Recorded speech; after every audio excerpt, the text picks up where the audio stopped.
Amanda, please make Denel the co-host. They will be flighting the presentation from that side. Thanks.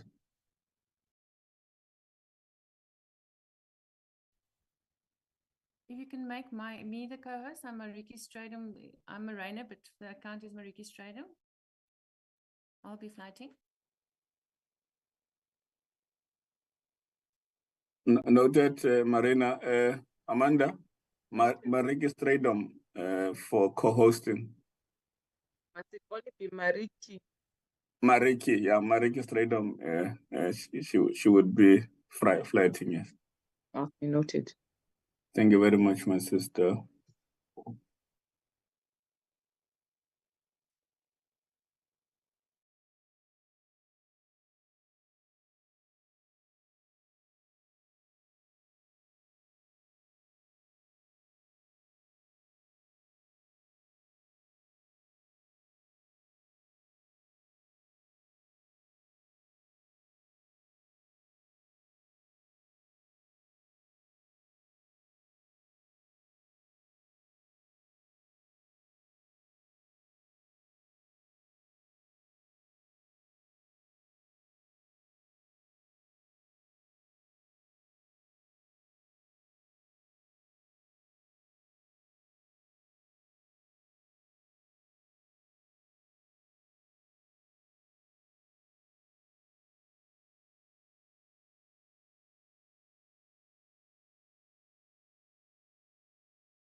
Good morning, honorable members. I think we have made all the necessary arrangements now to set up this virtual meeting to take place properly and efficiently. I think we are good to start. Good morning.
an indication if we have any apologies which have been tendered. Amanda? Thank you, Chair. I have received apologies from Honorable De Bruin, Honorable Mamrubela, Honorable Fisa, and Honorable Nzube. I don't know. Thank you, Chair. You are muted for a moment when you began. Okay. Am I audible now, Chair? Yeah. Okay, thank you, Chair. I have received apologies from Honorable Mamrubela, Honorable Fisa, Honorable De Bruin, and Honorable Nzube. Thank you very much. Those apologies are duly noted. Are there any other apologies, maybe from the side of the ministry?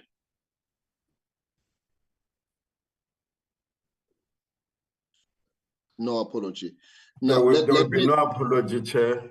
The minister, as you know, has assigned the responsibility to me. So if he's not here, it's not because he's undermining you, but because we have shared responsibility. Okay, thank you, Honorable TM.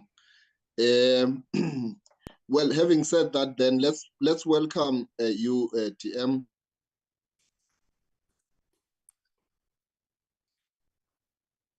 Which we'll be getting from Denel, so that the ministry set the scene of what we are to expect today as a line function department responsible. Sorry, Chairperson. Yes, Honorable Magwala. I raise my hand. I don't know if you are not able to see when a person raises his hand while we were busy on the apology side. I wanted to raise something. When Amanda read the apologies, he never gave reason. We need to know what is the reason of a person apologizing, so that when we adopt the minutes in the next meeting, we'll know precisely this person went to deployment, this person went to a doctor, whatsoever. That's how the meeting is run, Chairperson. We need to know the reason. People can't just say these apologies were sent. We need to know the reason, Chairperson. Thank you. Yeah, Honorable Magwala, if people officially submitted their apologies, they are on the register of the committee. Secretariat has got those reasons. I told you yesterday that I still have to take you through induction as a new member. Maybe that's why you are raising that matter. You are it has been a tradition. You are out of order. Don't fight, Makwala. Don't fight. This is the committee Chairperson meeting. is out of order now. I don't need any induction. Mama to give me proper induction. I'm asking just for a reason. Which meeting a person submitted and all? Why do we, in the first place, get Chairperson, are we read and not apologies if we're not going to be given reasons? Why is it hidden to the members that what are the reasons these people are not in the meeting? In the first place, that doesn't need any induction. It's procedural. Okay, Honorable Magwala. Honorable Magwala, I did not recognize you in the first place the second time around. But let me indicate to you that if you want the reason, they will be furnished to you. Because when members are giving their apologies, those are recorded and they are placed on the files by the Secretariat. They are available for you. They could be shared with you if you require them. But we don't have that practice of outlining every reason when we sit like this. As long as we know that there has been a formal apology, then what we do, we simply acknowledge it when we open the meeting. So that's how we have been doing things here this far. So I'm saying that it's not a problem. They will be shared with you. There's nothing secretive about that. You have full access to them to get the reasons. And if you have any issue with the reasons that are provided, you can always raise it on matters arising in a meeting that succeeds this one. So on that basis, then I want us to proceed. No, it's fine, Jefferson. I hear your reason. Thank you for the explanation. I don't say Okay, anything that should have been proper. Okay, Honorable Makwala. DM, sorry Sukulwa, about that. Comrade Makwala, My sukulwa. hand is up, Chair. Sexteni tana My hand lami. is up, Chair. Honorable, yes, Honorable Mabato. Thank you, Chairperson. Just 2 points, Chairperson. Chair, I would love you to call Mangwenya to order, in as much as Mangwenya is a house chairperson, but she's not a house chairperson in a committee meeting. In a committee meeting, every member has got the right to speak, to rise on a point of order. We can't be held like that when we speak, when we raise legitimate issues. Honorable Magwala is correct to say we've got to understand, why do we have so many apologies today? We always point out if we are having network problems or if it's due to ill health. We've got to understand if members have abandoned this committee to fly back home because they can't find flights after this time. Number two, we are not told, with so many apologies, if we do meet a quorum. We're just rushing to start a meeting. Chairperson, I think as members of this committee, we need to be taken serious. We are not in some sort of an arrangement here. When we find time and space to come and listen to you and the department and deliberate on issues, it's because we are sent here by our own parties to come and participate. So we can't be harassed by any other party which feels that they dominate the committee. So those were my few points, Chairperson. Thanks. Thank you very much, Honorable Mabato. Your points are quite noted, and we understand where you come from. And I think we'll deal with that matter when we consider item number 2, if members still want to ventilate on it. But at this point in time, the manner in which we're constituted, I think I looked at the numbers of the members that are in attendance, and I think we have full authority to interface and interact with what will be presented to us. And we will then deal with the other matters which relate to internal arrangements when we consider item number 2. So I don't know, Honorable Robert, your hand is still up. I think it's a... No, it's a legacy hand, Chair. It's a legacy hand. Okay, thank you so much.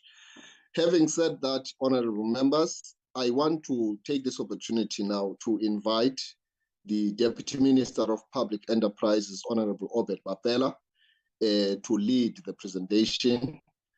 He is going to provide a political preface to what we are to get in the form of the details which will be given to us by the board and the management of Denel, which is the main thrust of why we have gathered today, to hear how this entity performs, what are the challenges, what are the opportunities to turn it around, and so on and so forth. DM, I now invite you to migrate to the podium to address this committee.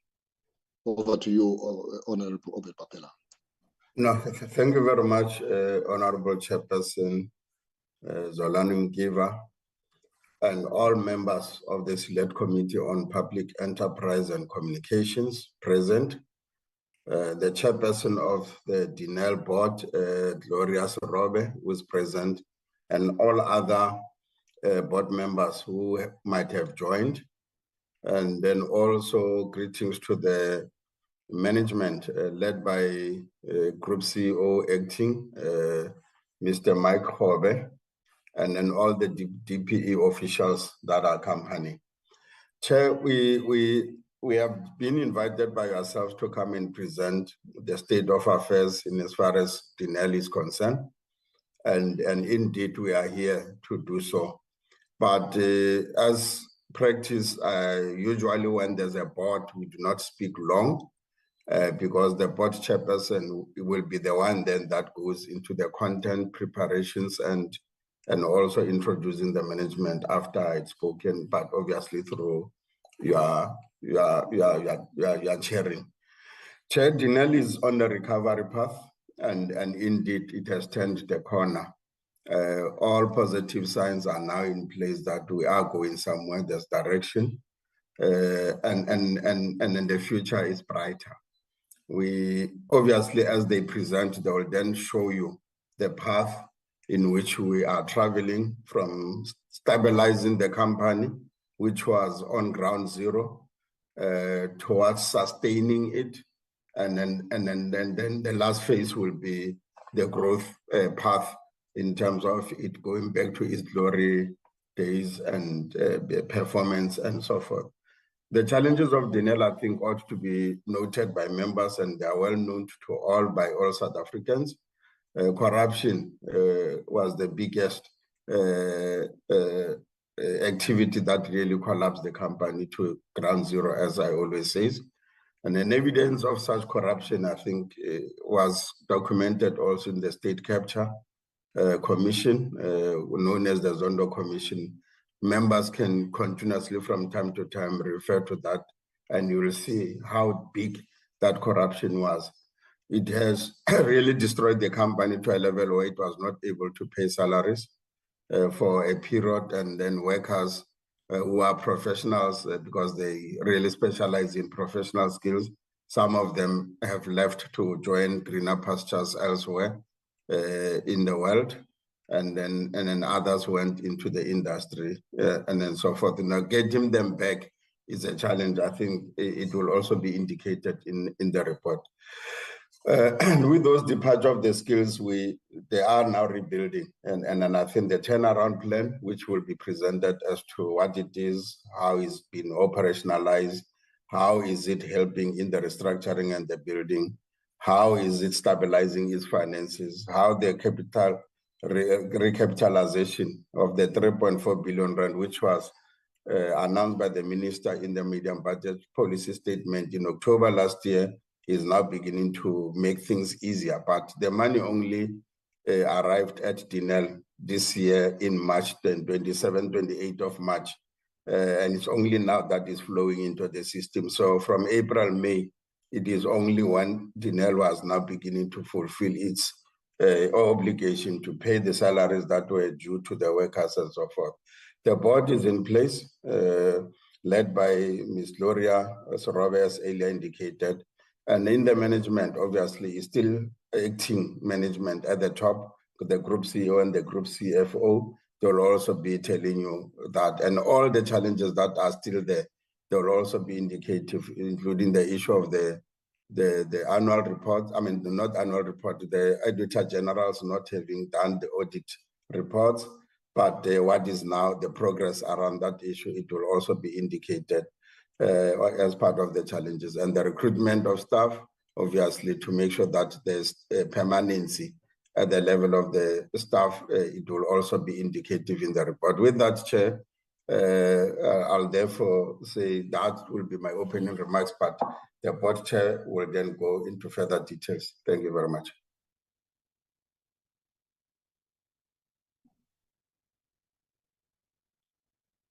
Chairperson, I'm done. Thank you very much, DM, for those.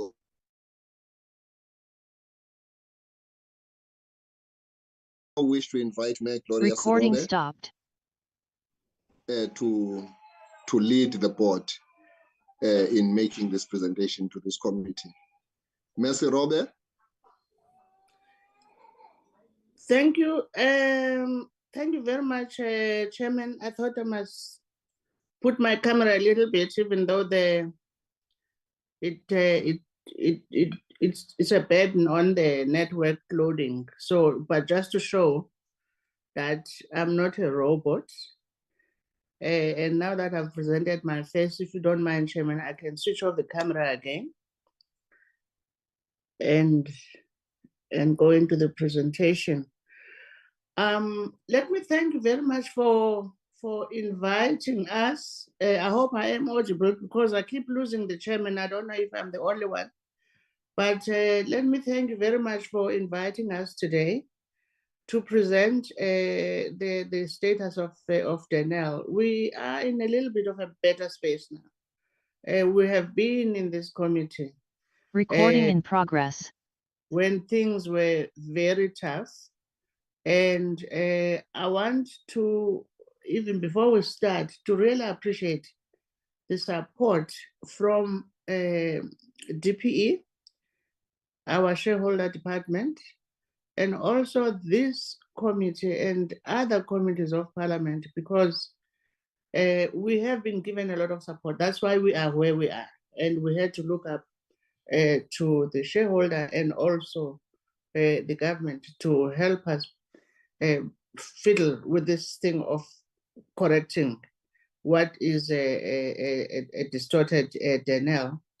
And so I'm showing appreciation for that. And to say that even when we do get reprimands and questions, we take that as being constructive. And so we always look forward to coming to these committee meetings. I will not waste the time. I'm going to ask the CEO to take us through that, other than to say, Chairman, that there is stability now. The board is stable, and the board is steering the ship, supporting the management to do what's best for Denel. We have suffered the loss of skills at some point. We'll be able to recoup them, because interestingly, Denel is a prestigious company to work for. And for engineers and all those very bright people, this is the place to be. We think that now that we don't have a liquidity problem, we will be able to get back most of those skills and take back Denel to where it was. The downside, though, Chairman, is that we have lost the skills also, not so much about our liquidity problem. We have lost the skills because the whole world is looking up to Denel for skills. And so we have lost them really out of competitiveness for not being able to deliver dollar salaries and current accounts in other countries. We can't do much about that. We can only do what we have in terms of our own environment, in terms of how good it is. And so with that, Chairman, I want to hand over to the CEO and to take us through the presentation. Thank you very much.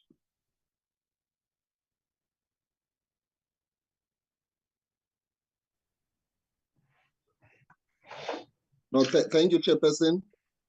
Thank you very much. I think we can do exactly that and hand over to the acting CEO to lead us now into the details of the presentation. Thank you, Chairperson, and thank you to the chair of the board. My name is Mike Kobe. I'm the interim group CEO, as introduced. And sitting with me is Thandeka Sabela. She is the interim group chief financial officers. And we will take you through the presentation and the questions. Through you, Chair, I will switch off the camera and then just focus on the presentation. Thank you. I think it's always important to just reflect on the role of Denel. As we know, Denel is a state-owned, commercially driven company and a strategic partner for innovative defense and security-related technology solutions. I think very importantly is that Denel's primary purpose is to design, to develop, to manufacture, and to support prime mission equipment or defense material that remains critical to the South African National Defense Force. Denel derives its mandate from the Defense Review Policy of 2015, which tasks Denel with the responsibility of looking after sovereign and strategic capabilities that ensure security of supply to the South African Air Force and also, the South African Defense Force, and also ensures that it remains independent and not dependent on foreign suppliers. That is the critical role that Denel plays in terms of national security interests.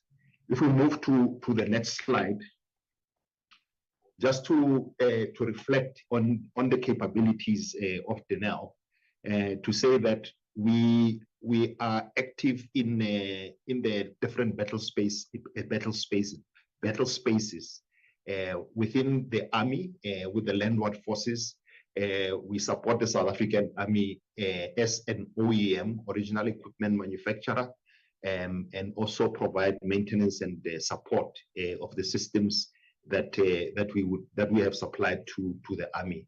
That ranges from infantry weapon systems to heavy artillery weapon systems to ground-based defense systems that protect the airspace of the country. To the South African Air Force, where some of the prime mission equipment, being the Oryx medium transport helicopter that is utilized widely, especially when there's a humanitarian relief that is required, to the Roy Falk attack helicopter, which gets deployed to enforce peace on the continent, as we've seen with the DRC deployment to the Democratic Republic of Congo, to the providing maintenance support for the transport, the air transport capability for the Air Force, being the C-130 aircraft, which is the largest transport aircraft that the Air Force has, that they utilize to transport people and equipment wherever they deploy, to strategic capabilities of missiles, being the air-to-air missile, the anti-tank missile, as well as strategic capabilities that monitor the airspace of the country. With the Navy, within the sea, we don't necessarily are active in the vessels, but we support the infantry weapons, the guns that the Navy uses, the main missile system that the Navy uses, being the Umkhonto missile. We support that, as well as some of the cannons that are there. So as can be seen, the capability remains critical. That is why it was important to sustain Denel and ensure that it is there to support the Defense Force going into the future. I think very importantly is Denel's ability, which has been experienced in the past, to project these capabilities and offer them into the export world, where we have previously secured export orders. I think as we developed our turnaround plan, if we move to the next slide, please, it was important that we ensured that there was alignment, especially alignment with the key stakeholders within the local environment within South Africa. The Ministry of Defense, through the Council on Defense, where we've presented to the Minister of Defense, Secretary for Defense, and the Chief of National Defense Force. It was important to align with the Military Command Council, led by the Chief of the Defense Force, as well as AMSCO. AMSCO plays a critical role in terms of contracting for defense equipment for the National Defense Force.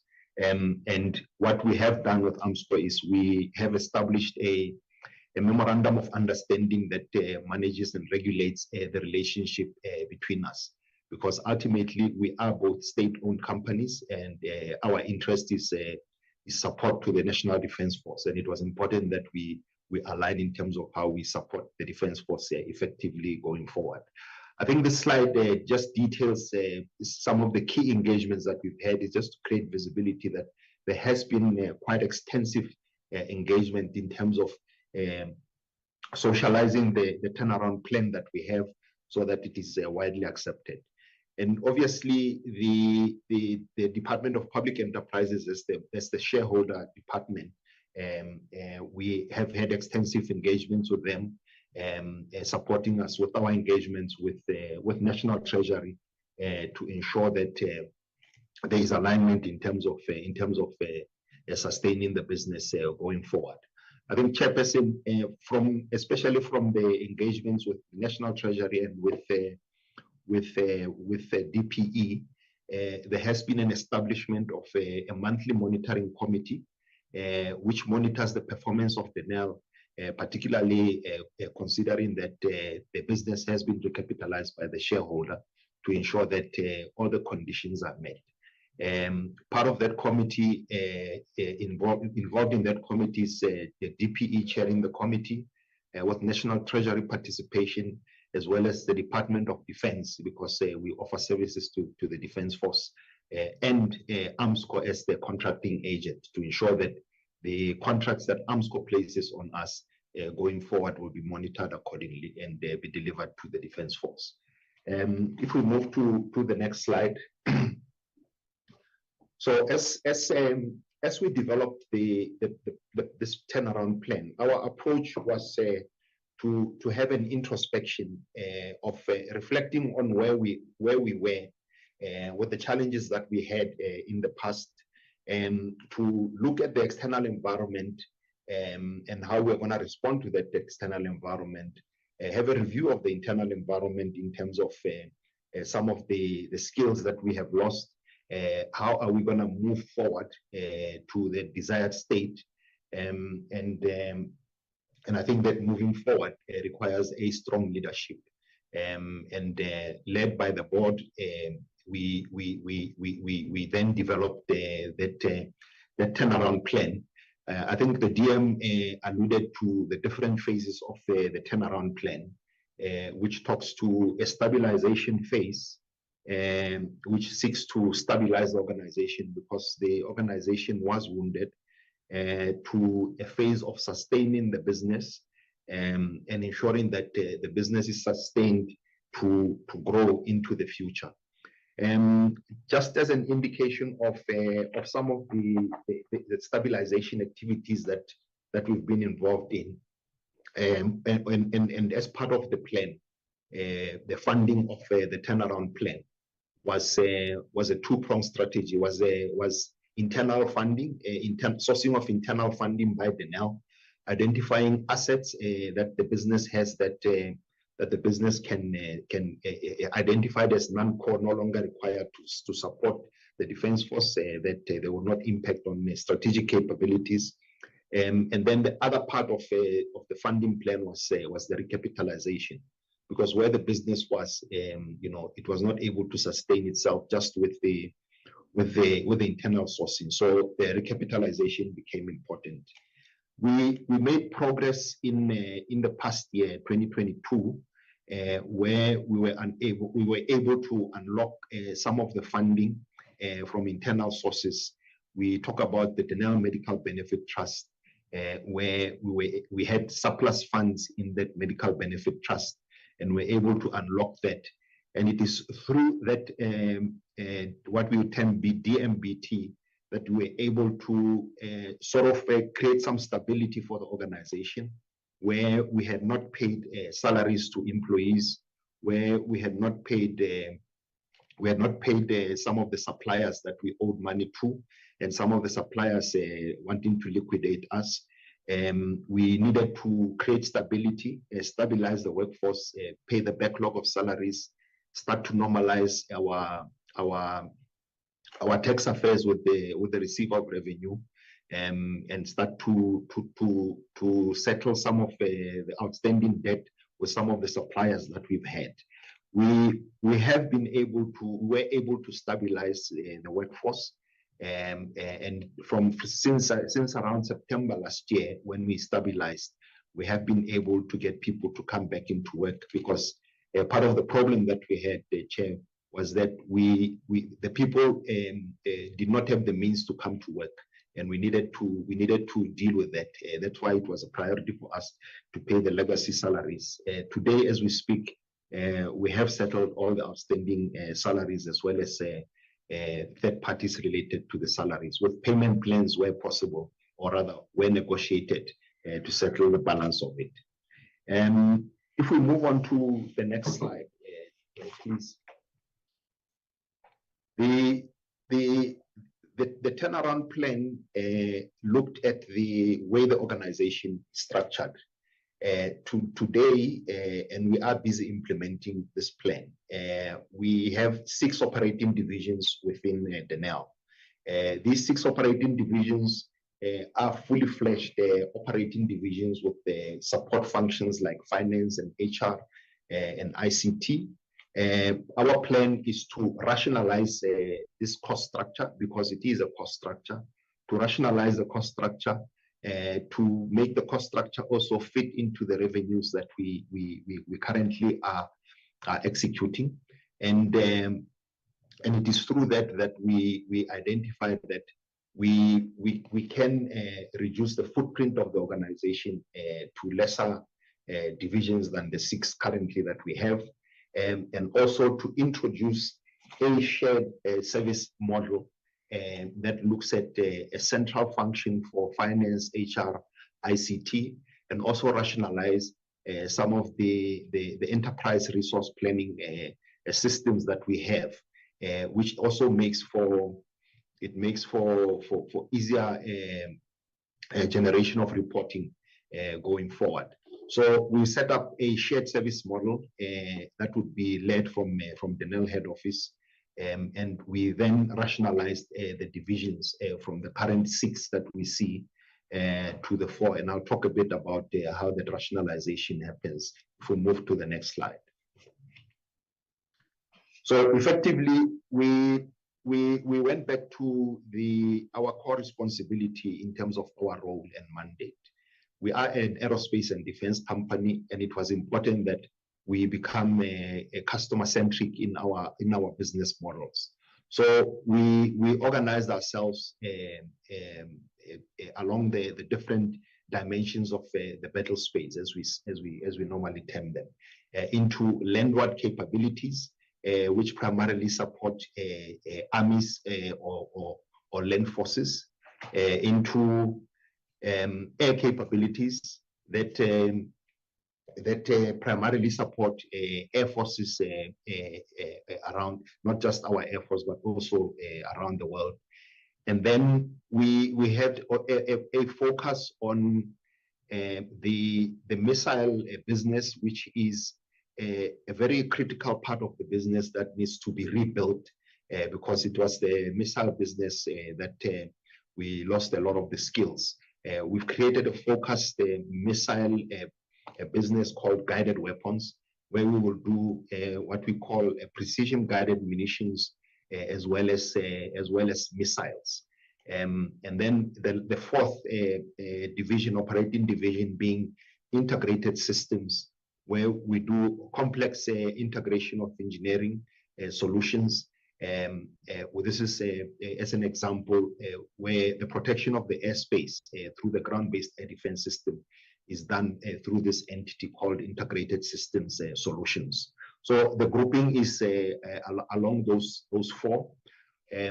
What it meant was that we consolidated the other divisions into a landward capability, what we formerly knew as Denel Land Systems, Denel Vehicle Systems, as well as Denel PMP, which is the small to medium arms and ammunition. We've consolidated into that landward capability under one management with a shared service support function. We then relocated the unmanned aerial vehicle systems capability, where it used to be part of the Denel Dynamics, which is also which housed the missile business. We've consolidated that with the aeronautics business, which is an air capability business.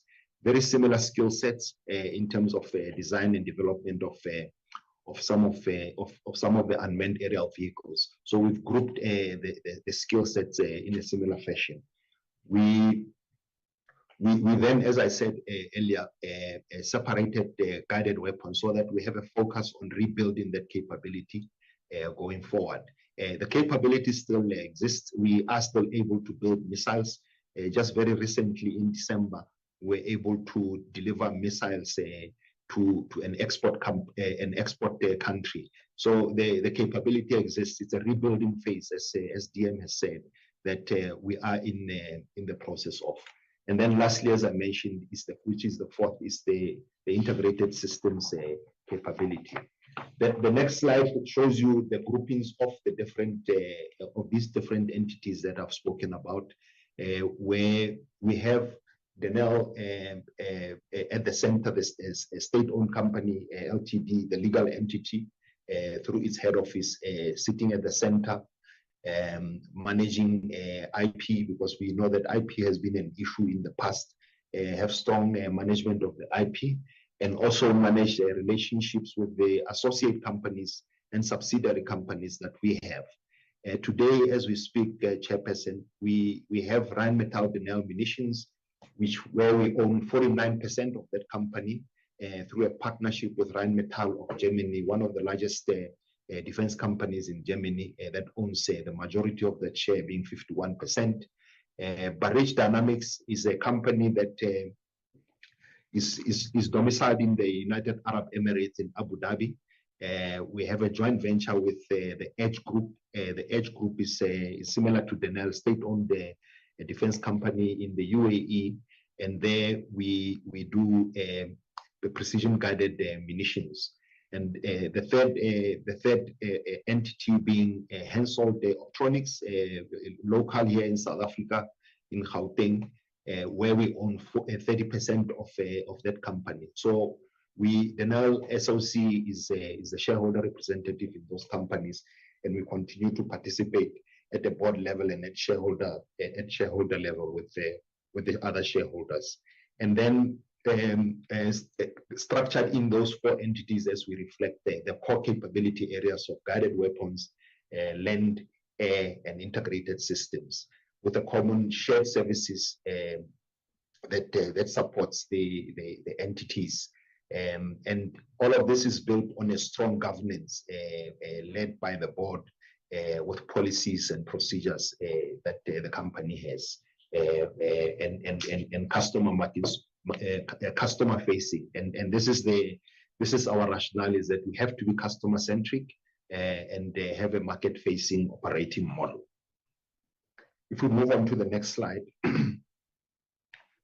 This slide is a bit of a busy slide, Chair, but I think just to summarize it, in terms of the stabilization phase of the business, I spoke about a two-part funding model, where we had identified a need for 5.2 billion cash injection into the business, and that split into the recapitalization, which is the 3.4 that DM spoke about, as well as the sale of non-core assets, which is 1.8. So Denel is bringing to the table 1.8 billion, with National Treasury funding the balance being the 3.4 billion. We have made progress in that, as I mentioned earlier, in terms of the DMBT, or the Medical Benefit Trust, where with the 992 million that we received, we're able to stabilize the business and to start to reposition it for going forward. In terms of the recapitalization, after extensive engagements with both National Treasury and the Department of Public Enterprises, we substantially met the conditions of the recap, and on the back of that, National Treasury released 55% of the recap, released the 3.4 billion to Denel, but with the utilization of 55%, because based on the conditions, we met 55%, which was substantially met, with the balance still in the Denel account and being monitored by the monitoring committee that I mentioned earlier, as well as very strong oversight from the board. In the sustained phase, we are stabilizing the business, focusing on the execution of local orders that we have, focusing on execution of the export orders that we have, to ensure that we don't just have a reliance on the recap funds, as well as the sale of non-core assets, but the operations also start to generate income to be able to sustain itself. As we said, we are largely in between the stabilize and sustain phase. With a journey that we've started towards operational excellence, and it will be a continuous journey going forward. Also, as part of that, with the restructuring into the new model, we had to launch a restructuring in terms of the Labor Relations Act, and we are quite advanced in terms of that restructuring effort, where we through a CCMA facilitated process, we have had engagements with the organized labor as key stakeholders, as well as representatives of non-unionized employees, to take them through the turnaround plan, the rationale for it, and the need to rationalize the cost base. I would say we are by and large about 90% there, because we have been able to deal with mainly through natural attrition, where we've had some of the resignations that we've had, some of the retirements that we've had, and we introduced a voluntary severance package where we opened up applications for voluntary severance for those employees that wanted to leave. We developed a process of ensuring that through that we are also not disadvantaging the business by letting skills that we will need into the future. So as a management, we have managed that quite tightly. So I think going forward in the next year, we are looking at concluding the Section 189 process by the end of June. We are looking at then formally moving into the new structure that we just presented by the 31st of July, populating that structure, filling critical vacancies, because with some of the departure of skills, we do have critical vacancies that we need to fill.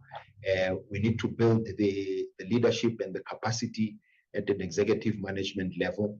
The board is involved in a process of appointment of a group CEO as well as a group CFO, together with a chief audit executive that is going to also ensure that there is checks and balances in terms of internal controls in the business.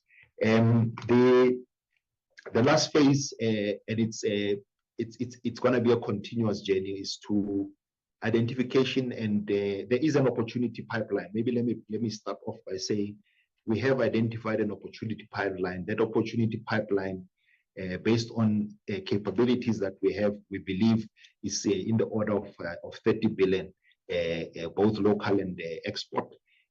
We are engaging the markets we quite extensively, especially since around November last year. We have been re-engaging with the market to say Denel is back, the capabilities are there, and we have had positive feedback in terms of the turnaround that we've developed. So the growth path is going to be anchored on the export opportunities that are there, for us to go and convert that into orders to come and execute and continuously sustain the business. If we move on to the next slide.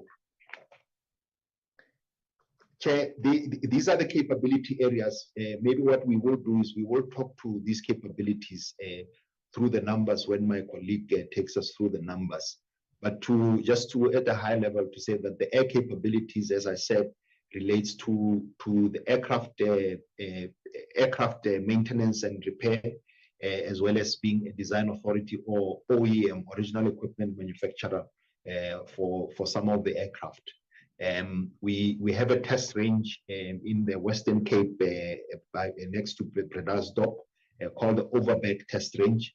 This is where we do test and evaluation of weapon systems to make sure that they meet the design specifications that were defined.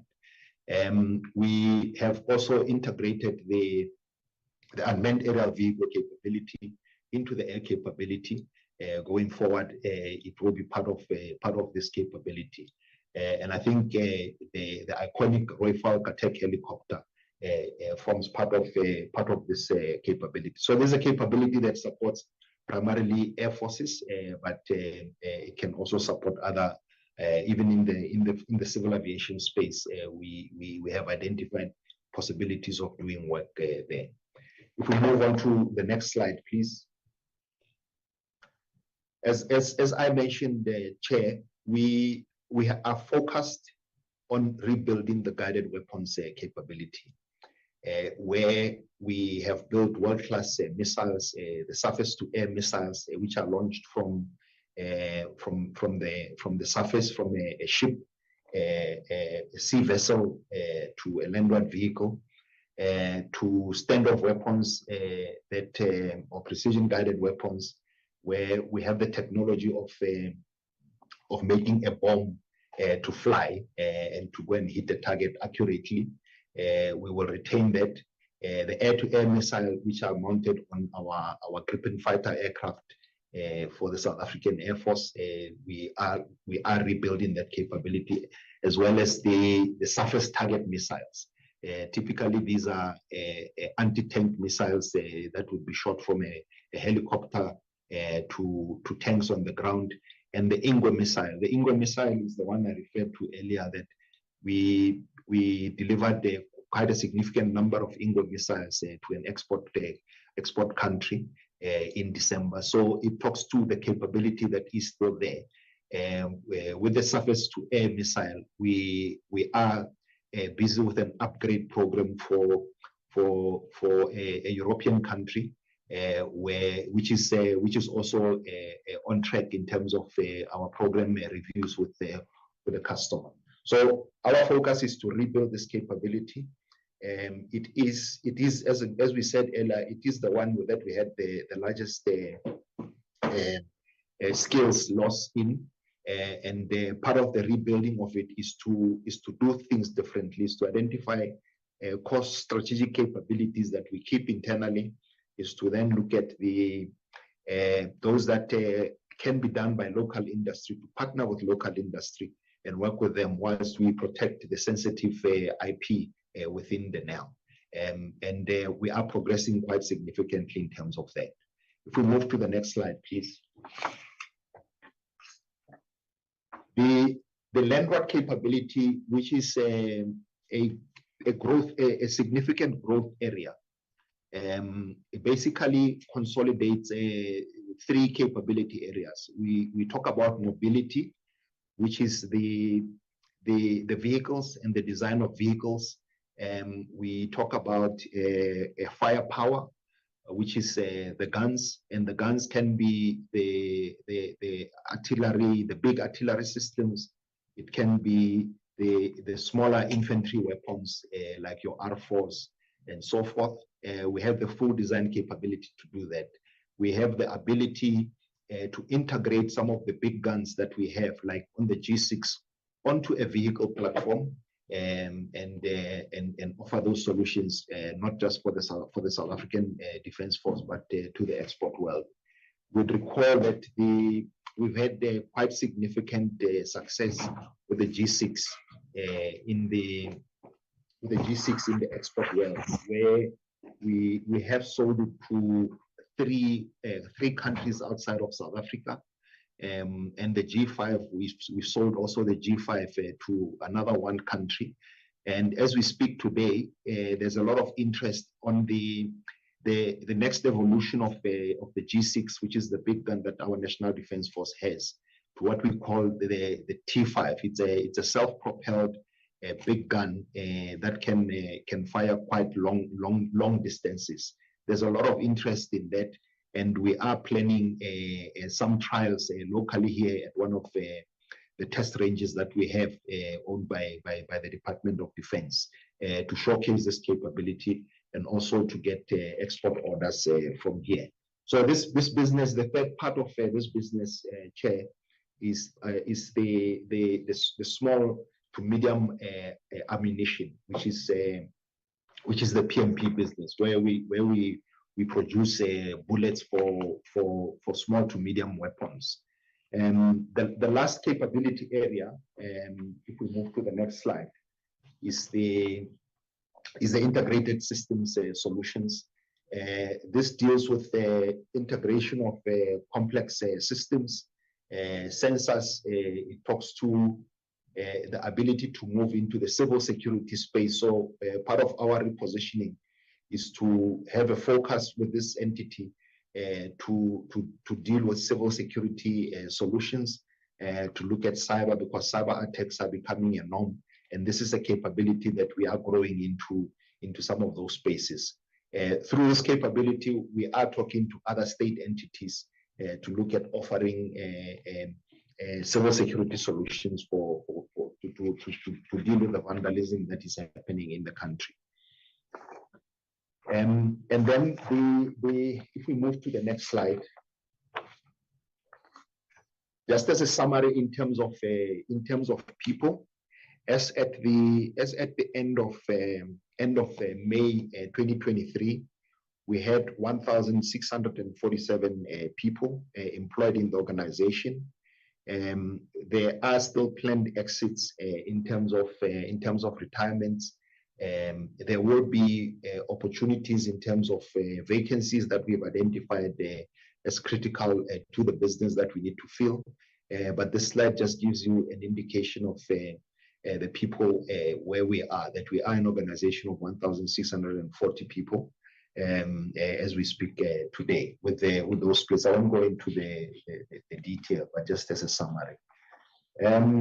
Chair, on the back of this human resource scorecard is our human resource strategy going forward. If we move to the next slide, we'll have a strong focus on reframing Denel through the correct skill sets. I think what the restructuring that we are going through now was that with the exits that we've had, the staff complement and the skills mix was not the correct one. We are an engineering and technology company, and we need to have more high-end engineering skills than the support function. And the balance was not the correct balance. And part of the restructuring that we've done is to fix that skills mix to ensure that we have the correct skills going forward. And this will require a retraining of the internal skills, redeployment of the internal skills to the areas of needs, as well as to getting external skills, getting new people into the organization that will work with in terms of growing the business going forward. We have the technical academy, the Denel Technical Academy, that is still within our capabilities that we will use, will reorganize and use to reskill to address some of the skills needs that we have. So with the restructuring effort that we are busy with concluding, we are establishing a core team that would be funded through annuity business contracts that we have on an annual basis, that we are then able to do our workforce planning around. And also it will take care of what we call sovereign and strategic capabilities that enable the Defence Force to be independent through these skill sets that we have. And then, because we are a project organization, there will be a need to have fixed term contract employees that will come in to execute a contract. At the end of the contract, when the contract term ends, we deliver the contract of employment will also end. So this is the model that we will have going forward. Is a strong core team that supports the sovereign strategic capabilities and funded through annuity business that we would get from our different business, our different customers. Chair, I will end it here and ask my colleague to take us through the financial sustainability that will also touch on how we see the different capability areas and groupings that we've seen going forward. Thank you. Good morning, Chair. Good morning, honorable members. Good morning, DM, and good morning to the Denel board. In terms of Denel's financial sustainability, as previously mentioned, the financial performance of Denel for the last 3 years has not been at its optimal level. We in 2020 had posted revenues of 2.7 billion, and we see that in 2021 and 2022 those revenues continue to reduce, which is indicative of the operational challenges that Denel faced during that time. This was not only just liquidity challenges, but also our ability for our employees to deliver on some of the contracts as a result of some of the constraints that they experienced. In the same year of 2021 and 2022, we then see a reduction of our headcount from 2,500 employees to 1,082 in 22 and 1,670 at the end of March. And that reduction we see also impacts when we look at the performance in terms of profitability of the business. In 2020, we saw posted a loss of 1.55 billion. We see a slight improvement in 2021 and 2022 to the tune of about 800 million loss. And then in 2023, we see an improvement of turning into profitability of 390, which is a result of the reduction in operational expenditure as well as an increase in other income in the business. The next slide, please.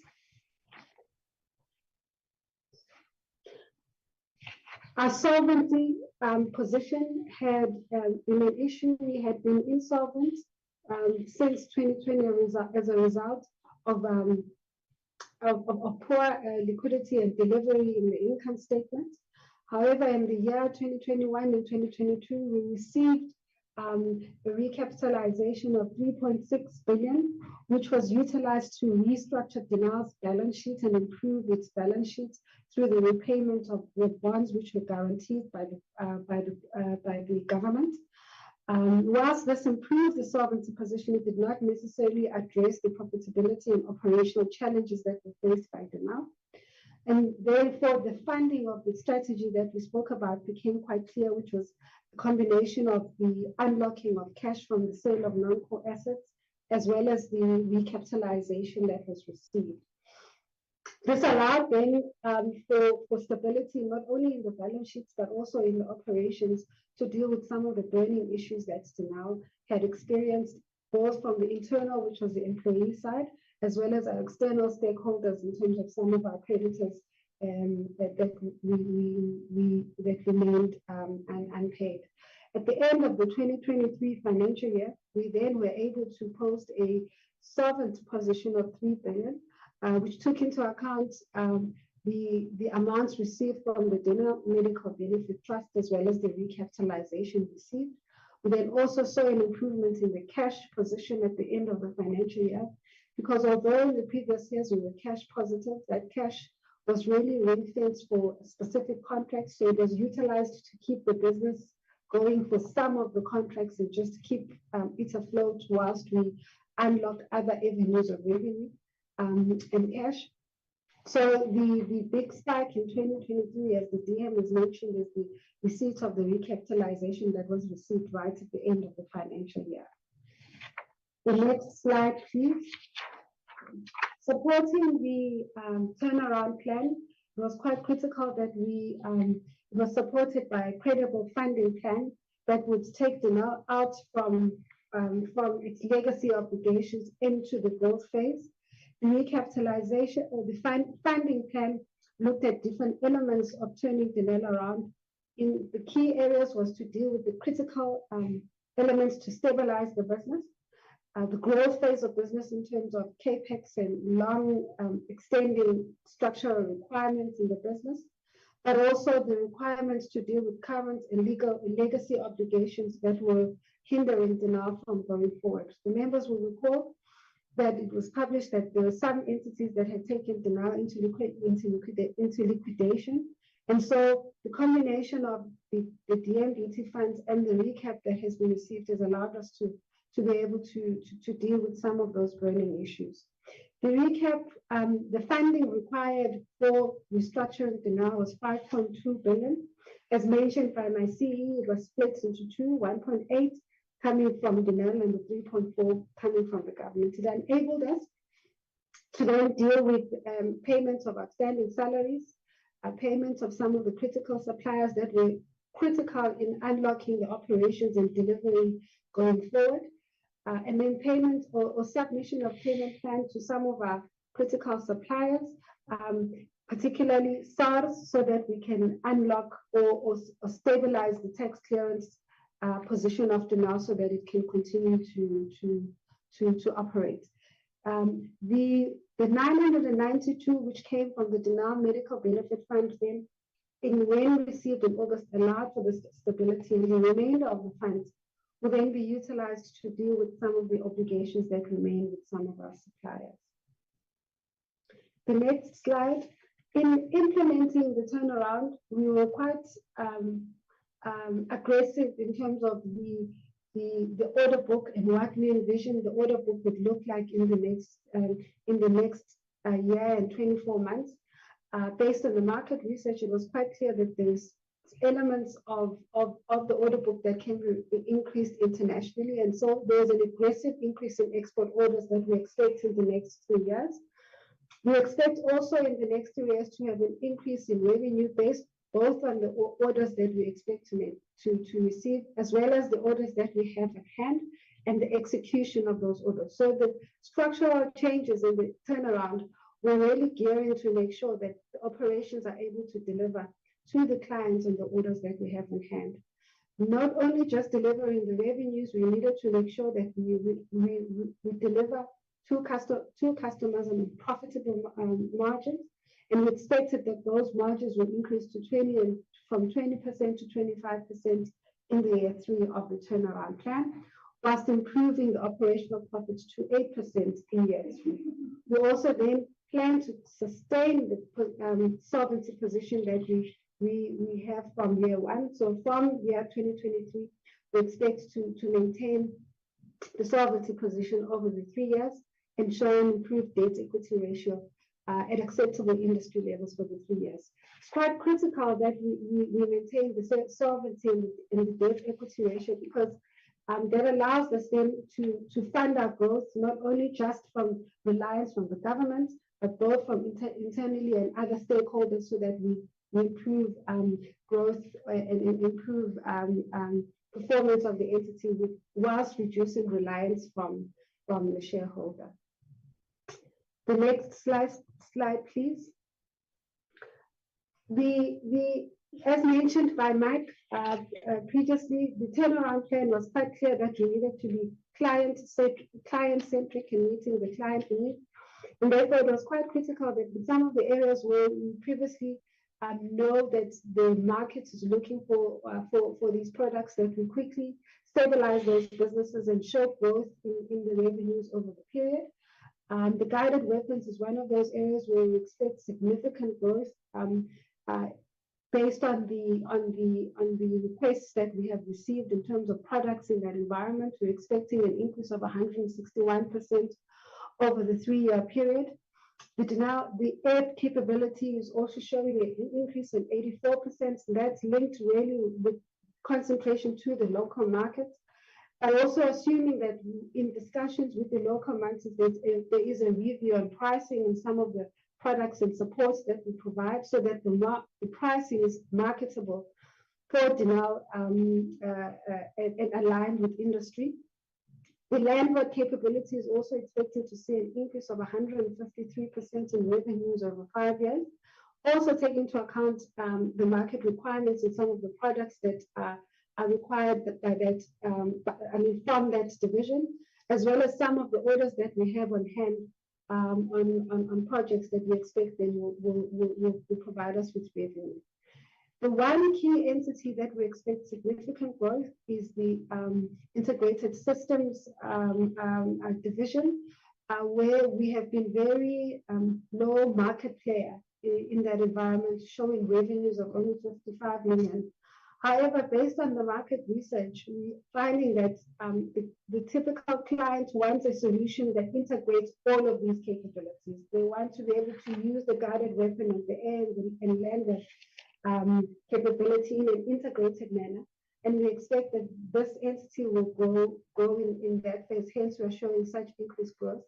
Also, looking at not only providing the defense environment in terms of this capability, but other several clients are quite keen in terms of providing oral support and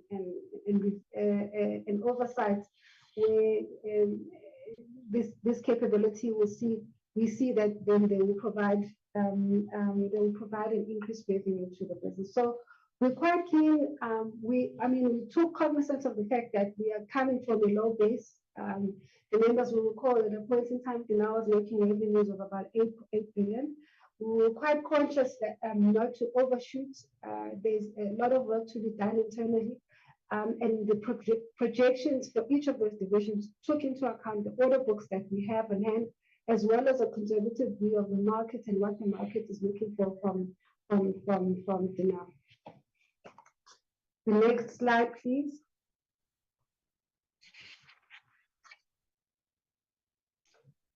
The profitability of each of these divisions is expected to improve over the 5 years. However, we had to recognize that some of these divisions are coming from a very, very low base where, for instance, in the guided weapons, as alluded to, there's been an exodus of employees. So turning around that business and bringing it to a normalized base will take some time, not only to attracting the right skills, but just normalizing the operations and how some of the delivery will occur. Will take some time, so we expect that the guided weapons will return to profitability into year 3. However, the other entities, which has been Land Road and Air and ISS, we expect in year 1, which was the 2023, they have made losses, but will return to profitability from 2024 onwards.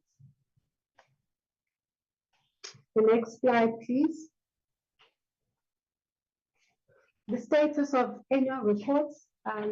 Due to a number of reasons, Denel was not able to submit annual reports for the financial years of 2021 and 2022.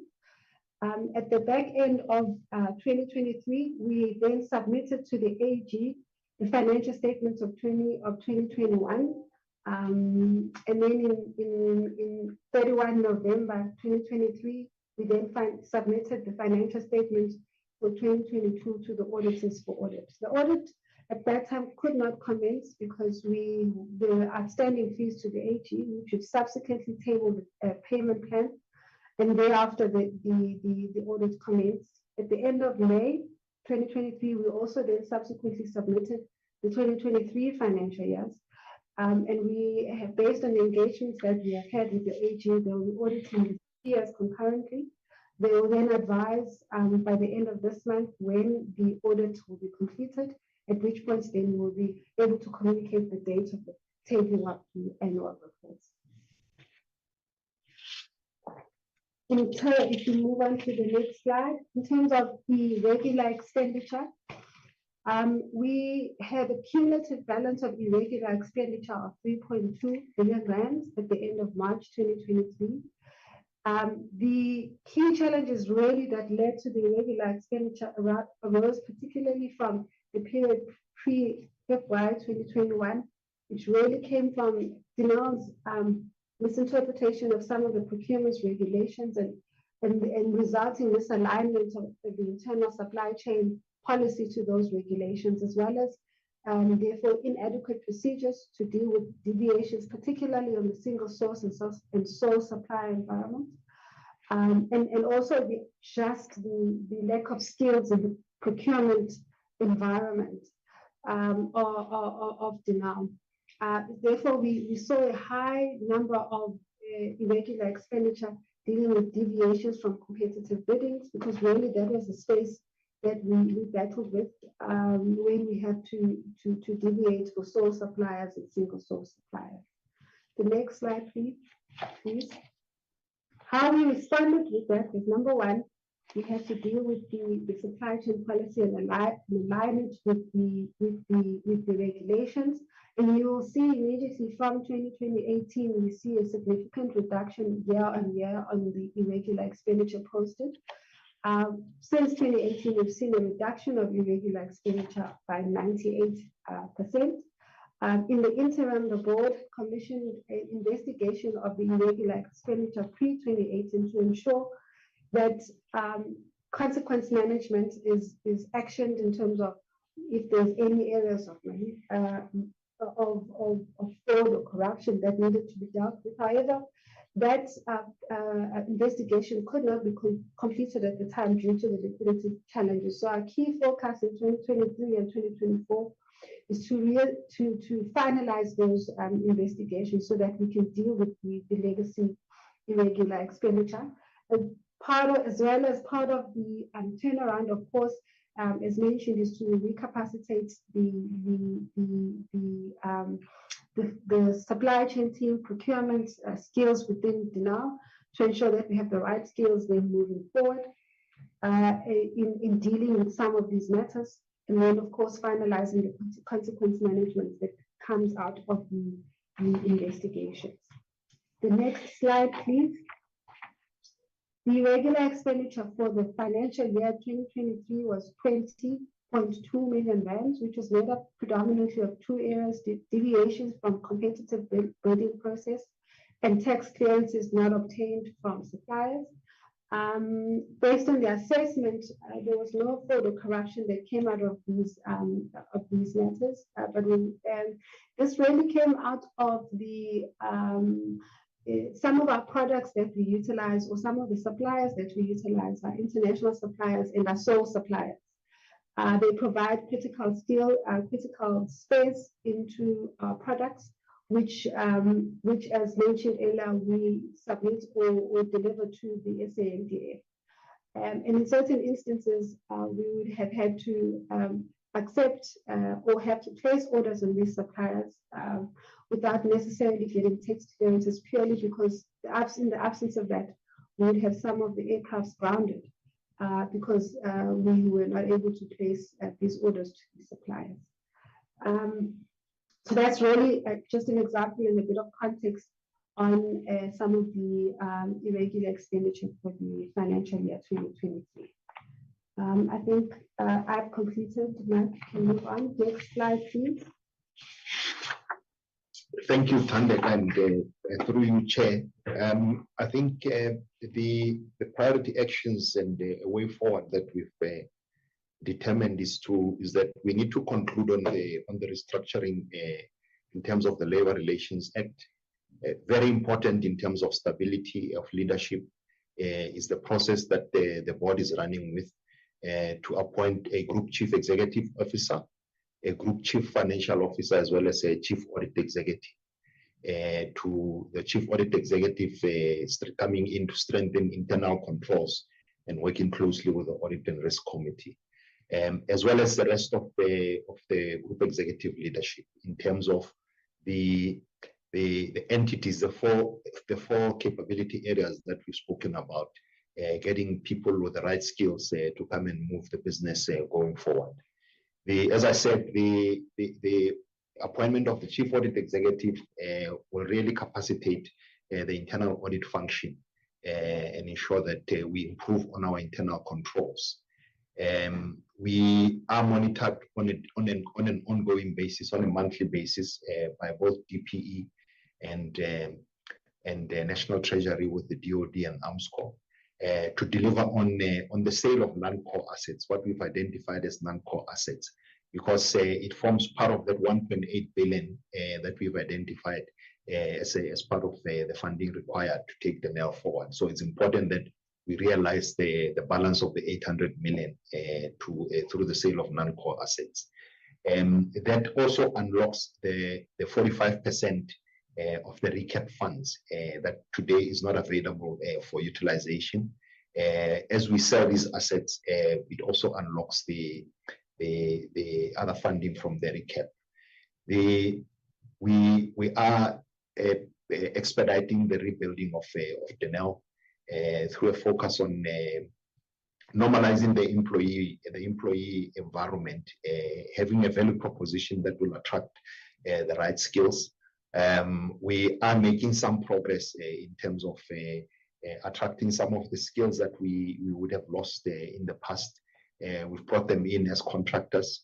we will normalize that through the appointment of the critical vacancies. It's mainly contractors for now because we need to conclude on the Section 189A process that we are busy with. Very importantly, as part of sustaining the business going forward, is to realize the opportunity pipeline that we spoke about in terms of the 30 billion. We need to go and get those new orders into the business so that we diversify the revenue base, that we don't have a sole dependence on the South African National Defence Force, but that we have export revenue coming in and also contribute to the balance of payments as well. We are an engineering organization. It's important that we keep up to pace with technology as it evolves. So very importantly, as part of our operations, we need to invest in research and development, either through own funding or through customer funding, which is a model that we've used in the past. The Department of Defense plays a key role in that, but we don't want to have sole reliance on the Department of Defense. We need to be able to fund our own R&D as well. So it's going to be a key focus as we develop corporate plans going forward. We provide guidelines in terms of research and development and the funding thereof. Over the years, with the challenges that the business has had, we've had a backlog in terms of maintenance of some of the key equipment that we have, as well as capex, where we needed to invest in capex. Part of the funding from the recapitalization funds is to utilize some of those funds towards capex. Key capabilities like the overbag test range in the Western Cape. We need to renew some of the tracking systems that we have there to ensure that we continue to attract the export or foreign clients that we have attracted to date. We need to keep pace with technology. And I think as part of last year, as part of operational excellence, improve collections from sales and reinvestment in the business. That is going to ensure sustainability of the business going forward and continuously improving in terms of operational excellence, in terms of governance of the business. So Chair, that sums up our presentation to the committee and the honourable members. I don't know if the board chair wants to summarize as well. Thank you. No, Mike, thanks very much. I don't need to summarize anything. Well done. Thank you. Thank you, Chair. No, thank you very much, Chairperson, and thank you as well to the DM, the acting CEO. This has been a very detailed presentation, which gives not just a global picture, but real issues which are obtaining in respect of your performance and your plans, as well as the implementation of your turnaround. Let me now ask the members to engage and interact with this presentation. And also maybe they want to make comments and ask questions and questions of clarity. Honorable members, this is now the opportunity for you to raise your hands if you want to speak on this, or if you want to ask questions on this. I note the hand of Honorable Mugause, Honorable Bibi, Honorable Modise. In that order, honorable members, and we also have Honorable Magwala and Honorable Ngwenya. Let's start with you, Honorable Mugause. Thank you very much, Chairperson. I hope I'm audible enough. Very much. Yeah, Chairperson, our suspicions is that Denel claims that they are in a better position because they are selling what is so-called non-strategic assets. Chair, this process is illogical and senseless because it is not possible that a company with so many assets like Denel and those assets do not play a positive and meaningful role within the company. Chair, this thing of calling assets of state-owned companies is a language actually that leads or speak to privatization in a way. The fact of the matter is that by selling assets, you are reducing, Chairperson, the capacity that will later lead to Denel not being able to fulfill its primary function. Chair, having said that, my question is then, is there engagements, Chairperson, between the Minister of Public Enterprise internally with Denel to privatize Denel, Chair? This is a very straightforward question. And I hope they are not going to just being dishonest about it, because the way things are, when you even listen to their presentation, Denel is going towards privatization. Secondly, Chair, Denel used to have a book order, which in some instances we were told that they cannot deliver because of liquidity issues. We have always maintained that Denel must look into occupying other strategic manufacturing spaces, such as manufacturing of safe ambulances for the state, or even security vehicles, because there is a lot of intellectual capacity within Denel. Unless we are saying that the last people who did any meaningful research and development within Denel were under the apartheid government. I'm yet to hear that, Chairperson.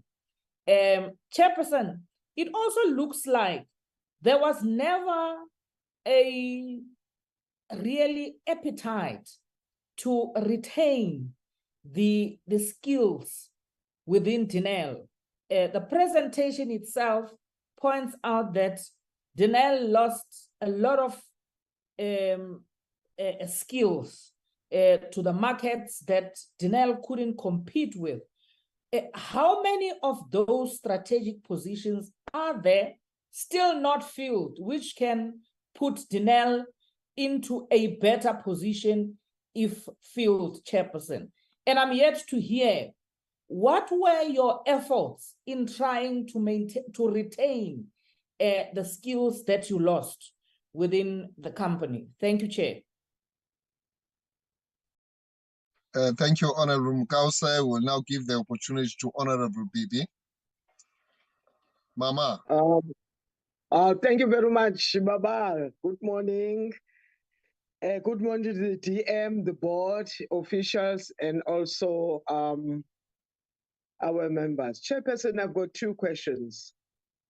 The other one, it seems to be similar with Honorable Makause's question. But nevertheless, Chair, am I audible? Sorry about that, Mama Bibi. Honorable Modisa, can you please switch off your microphone? Mute. Continue, okay. Mama. Okay, thank you very much, Baba. The first question, Chairperson, will be, since you lost a number of your personnel with critical skills in the past few years, now how has this affected your turnaround plan, and how important it is to have these critical skills you lost for your turnaround plan to succeed? And the second question, Chairperson, it will be now in your presentation. You talk about restructuring, and to me, it means like you'll be retrenching some of your staff. Can you make it clear to me how you plan to retrench staff whilst also you need critical skilled personnel? Thank you very much, Chairperson. Those are my two questions. Thank you. Siyabonga, Mama. Now we're going to invite Honorable Modise. Honorable One, the floor is yours. No, thank you very much, Chairperson. And my apology for not muting my mic before. Chair, let me welcome the presentation from Denel, and let me greet the Deputy Minister and my colleagues on the platform. Honorable Chair, I have one question. I just want to check with the Denel, how many employees within the Denel that have been through investigation identify as responsible or involved in the state capture activities. And then secondly, has there been any money recovered to date that has been lost through the state capture activities? If so, how much is that money in rents or in dollars and in anything that you can tell us? At least by this time, we have recovered so much and so much. Thank you very much. The last link, and if after recovering the money, what are you doing with the very same people that were involved in those corruption activities? Thank you very much. Thank you, Honorable Modise. We'll now give the opportunity to Honorable Makwala. Honorable Makwala, you can take to the podium.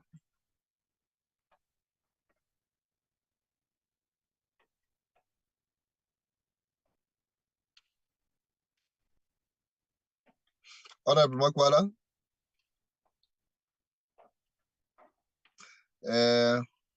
Please. Sorry, Chairperson. Sorry, Chairman. I'm driving, so I needed to land off, to be stationed. Very important. Thank you for waiting for me, Chairperson. Let me first greet the TM and greet the Denel Chairperson and the CFO, and thank you for the CEO. Thank you for the presentation. Mine is to ask, in terms of the debtors that you are speaking about, that you have paid some of your debtors that you were owing. How far are you in terms of your debtors, in terms of settling them 100%? I know that you mentioned the salary, in terms of the salary, that you have made a settlement agreement in terms of paying those outstanding salary. Also there, can you just give us a percentage in terms of how far and how long are those settlements? 2 years, 3 years, and how far? What is the percentage that you have already covered so far? And then the DM, in his opening remarks, he spoke about acting CEO and CFO. I want to know, when would the department, so the company, make this post permanent? Because it's very much important to have permanent people when you are trying to regroup a company like Denel. And then also, in terms of your turnaround strategy, I don't know, maybe if I've missed that, if the turnaround strategy does not work in some of the aspects or some of the departments, do you have a secondary? Because it's not always that plan A will always work. Do we have a secondary strategy? Remember, Denel was nearly liquidated, and we are very much happy if it's finding its feet. We want our SOEs to land up, to function very well. And my last question I will ask is that, so Denel is sustainable now that it will never ask for any more bailouts from the National Treasury. Do you think that you still need more bailouts from National Treasury, or you are done, you can function out of your own? Thank you very much, Chairperson. That is my 2 cent question. Thank you, Honorable Makwala. We'll now give the opportunity to Honorable Ngwenya. Mama Ngwenya, we give you the time now to interact with the board. Thanks very much, Chair, and good morning to all the members and the department. And also, Chair, thank you for giving me this opportunity to recognize me. I also like to thank the presentation. Chairperson, I have the following question. My first question is based on governance update. I wanted to find out if the board is still intact, and if yes, how many members does the board have as of today? Also, I wanted to know that are there any vacancies in the board, and if yes, what is the vacancy rate? The second question, Chair, is on board committees. I want to check how many standing committees does the board has, and what are the names of those committees? Are the board members able to attend all the board committees? The third question, Chairperson, is on human resource scorecard based on gender representation.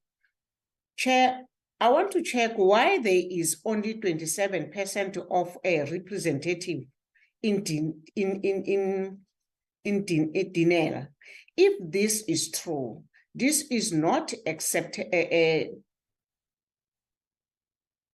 I want to check, Chair, why there is 27% of women representation in Denel. If this is true, this is not acceptable. Chairperson, women constituted the majority of the population in this country, and women must be well presented in Denel. The fourth question, Chair, I want to check how is Denel planning to secure the critical skills needed, and what plans were in place to avoid further staff turnover in future. And Chair, on the fifth commission, I wanted to know how is Denel planning to deal with the loss of critical intellectual property to competitors. Thank you, Chairperson. I'll pause for now and wait for the response. Thanks very much, Chair. Masibonge Mama Ngwenya kakhulu with those 5 questions. Sibulele kakhulu. DM, as well as the board chair and the acting CEO, these are the questions which are placed by the members before you. From my side, let me express my appreciation to this elaborate presentation. I think we have to appreciate the role that you have played this far to ensure that you save one of the assets of our nation, being Denel. This company is one of the companies that we have always prided ourselves with.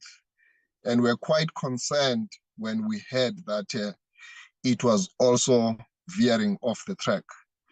Today, you are giving us hope and optimism that you have managed to salvage Denel to the extent that you are now on the trajectory of bringing back its glory. And you are giving us an assurance that you are on the right path to take it to its glorious years. So this is very important for us. It's quite comforting. And I think we have to make that appreciation, because it was beginning to worry that year after year, we hear an SOE or SOC that it is going down the drain. This one, as we have said, Board Chairperson, that it is a company that is operating at an international level, and it competes with the best aerospace and defense companies in the world. And therefore, you had to do what you have done to ensure that indeed it is saved from collapse. When I heard on the news yesterday, I actually heard you, Chair, I think it was after your interaction with the National Assembly, that one of the deals which went wrong was in relation to a partnership that you had with a UAE-based outfit, which you said that it is the one that caused really injury to the financial position of Denel. So my question will start exactly there. Do you still have that partnership in place, given the fact that it was an abusive partnership, to say the least, in the sense that it almost liquidated Denel? Is there still a relationship that you have with them, or you have completely divorced yourselves from that outfit? The second question is that in the country, if I heard you correctly, is that one of your clients is the Department of Defense.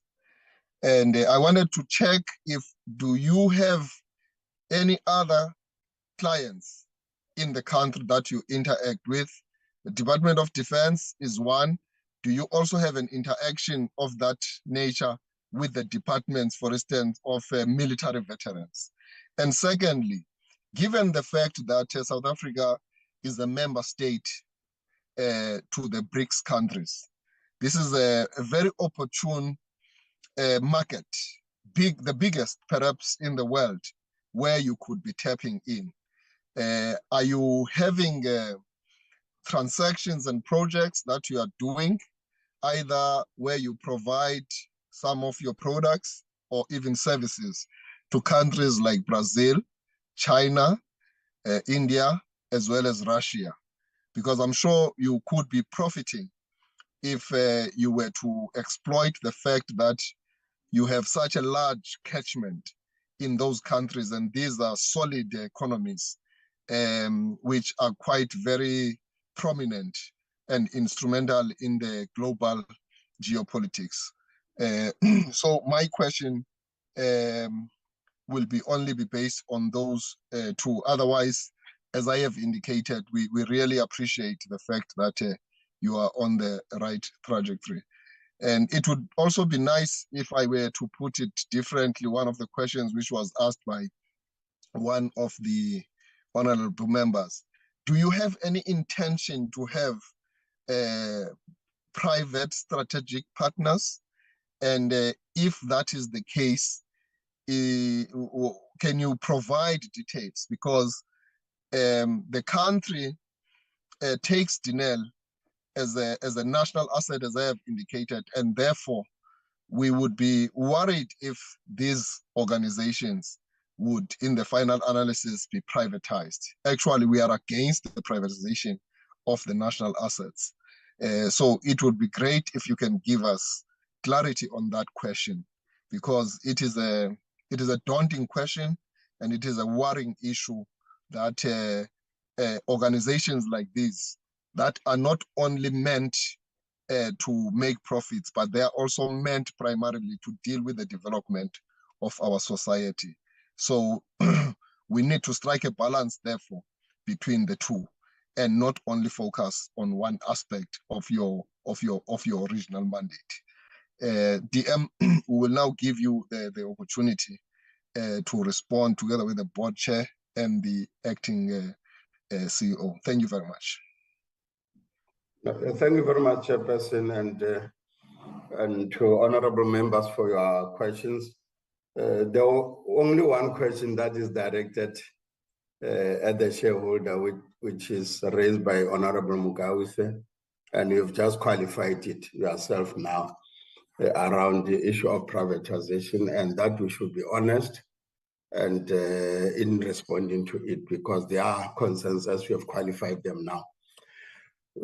Chair, we are not selling any state-owned entities, and Denel is not on sale either.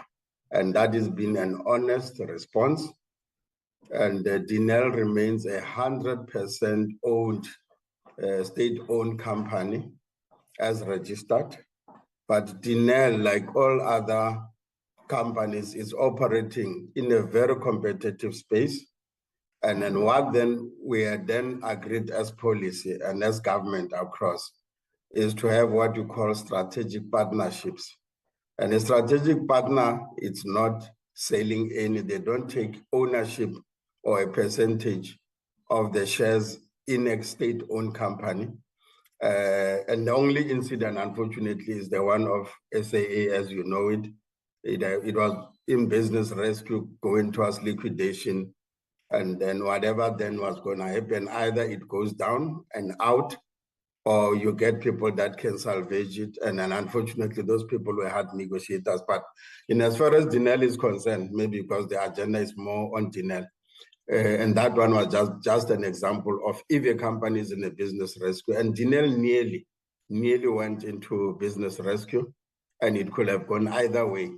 And thanks to this board that was able to stay the course, pull in everybody and ensure that Denel does not go that direction. And obviously the shareholder discussing an engagement with the Minister of Finance until that recapitalization had to come in to save it from going that direction, because creditors were already going to the courts for liquidation of Denel, because Denel was owing them and was not able to pay them. And that's the misfortunes that from time to time might visit, and we hope we have learned our lessons, that this does not occur any time again. And therefore, Denel is not being privatized, but it can enter into strategic partnership. Some of them have been alluded to, where they have 49% of shares on this or that, and so forth. So those are strategic on a particular project that they will then go in together with whoever in that project. But it does not mean taking shares anywhere in Denel. And I know the workers are also raising that. They are as worried as you are, organized labor and all South Africans. We can really assure you that Denel remains a state-owned company, but it will enter into strategic relations and strategic partnerships as and when where we feel that the relationship is beneficiary to the interest of the country, to the benefit of the company, and then to the benefit of the shareholder as the state, and then so forth. So with that, I hope therefore that it yes, keep raising the question as and when you see certain activities around. And I do not say that we should not be raising it, but just to give that honest answer, Denel is not being privatized at all, but strategic partnerships, which will explain they'll be as open, they'll be as transparent, and the nature, whether they are permanent, whether they are for a period, will also engage on, and will also be specific on what exactly and why that strategic partnership is for, and what are the objectives and so forth. So, Chair, I think that was the question that I wanted to respond. But just as I conclude, to the issue of the BRICS countries or any other country in the Middle East and Asia market, when the management responds, they'll give more details around some of their engagements and some of the sales that they might have happened, they've done with other companies and so forth. But what I want to refer members to is the National Commission on Arms Control committee that is in existence, and that is regulating where to sell your arms and where not to sell your arms, as specific just in the law, which is a parliamentary law. It's that we can't sell anything to any rogue states wherever they exist. So Denel will be prohibited from doing so. And then also any country that is in a war with another country, and Denel will also be prohibited from selling to such a country that is in conflict with another. And therefore, within the BRICS, obviously, there is a situation, as you know it now, in Europe, Russia and Ukraine, where the battlefield is happening in Ukraine by the NATO forces. And therefore, if that occurrence comes and then there's a request to buy, will not be, because we need to get the permit also from that Arms Control Committee, chaired by Minister Ngungubele as we speak now, and they are the ones who will then give you a permit or no permit. And there's also Class A that the Group CEO will explain to you on what to sell and not what to sell, even within that so South Africa chose that path, and we are following the law ourselves, and because this is what we chose in the law, in the very, very competitive environment, as we have said, and therefore the BRICS nations that are not in conflict with others, definitely we are pursuing engagements, even those that are outside BRICS, those that are wanting to join. And then we're looking at all markets across. And in Brazil, I think they'll also give you the figures and also what we are selling in Brazil. We are selling already in Brazil. They bought a lot of stuff from us. And so that advantage is there. We are expanding the market, and will be expanding the market, but guided by the Arms Control Convention Committee and also any dictates of the law of South Africa. Thank you very much, Chair, and probably I will leave the rest to the Chair and then the management. Thank you. Chairperson, you want to come now, or you want to allow the CEO to first come and then you do the concluding? No, let me try and come now, Chairman, and then the bulk of the questions will be answered by the management. So the first question I wanted to deal with is to add to what the Deputy Minister has just said, and confirm that as this board, we do not have the mandate from the department to privatize Denel. That is factual. And so even as the board, we wouldn't start with that program without having the mandate from the department, the shareholder government, to do the privatization of Denel. Is too conspicuous for us to do it under a table or something like that. So I can confirm that we do not have that mandate or instruction from the shareholder to privatize Denel. This is now to add to what the Deputy Minister is actually saying. Next to that is the issue of partnerships. So we have partnerships already in some of our programs, because we can't do everything all by ourselves. And some of the joint ventures we're having were meant to actually augment the kind of work we do. So we have what we call RDM, for example. It's the rain metal Denel munitions. In there, we are 49%. They are 41%, they are 51%. And they do some complicated thing around the missiles, which is a German company. They are experts on that. That joint venture is in place long time ago. We have another joint venture with a Hensoldt. It's on the optronics kind of business. Denel is a shareholder in there. So we do have these partnerships like that. And then we also have partnerships at the program level.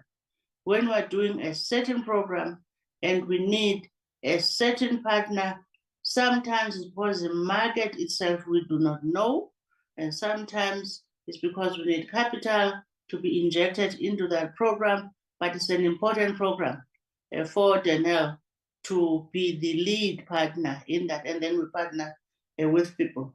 That's the nuance. but we do not have any instruction or mandate to privatize Denel at this point. The second question is the appetite to retain the skills, what efforts to retain these skills. I need to say to the honorable members, Denel is competing with almost like, for example, in missiles, I think with like 5 countries in the world. And in some cases, our equipment is better than the rest of the world. And that talks at this prestigiousness of the expertise that's required inside a Denel. So the appetite to retain the skills, we can't not have that if we want to keep at that level. Because when we compete with France on missiles, it must be because ours are better than theirs. And so we need to have these skills retained internally and make every effort to make sure that we actually keep them. And believe me, because we still want to be #1 in most of these programs, this issue of the skills is uppermost in our minds. We can lose the skills on the basis of money and all of that kind of thing. The point of the matter, though, is that you have very proud South African scientists and engineers, and their pride is to make South Africa #1 in the world. So we cannot lose 100%. We just have to do the right thing and make sure they have work to do. So every effort to retain the skills is actually in our hands. There's a third question I wanted to deal with, which is the one about, are we sustainable? Are we going to need any more bailouts? I have to say that as this board, the last thing we need is to come back and look for bailouts.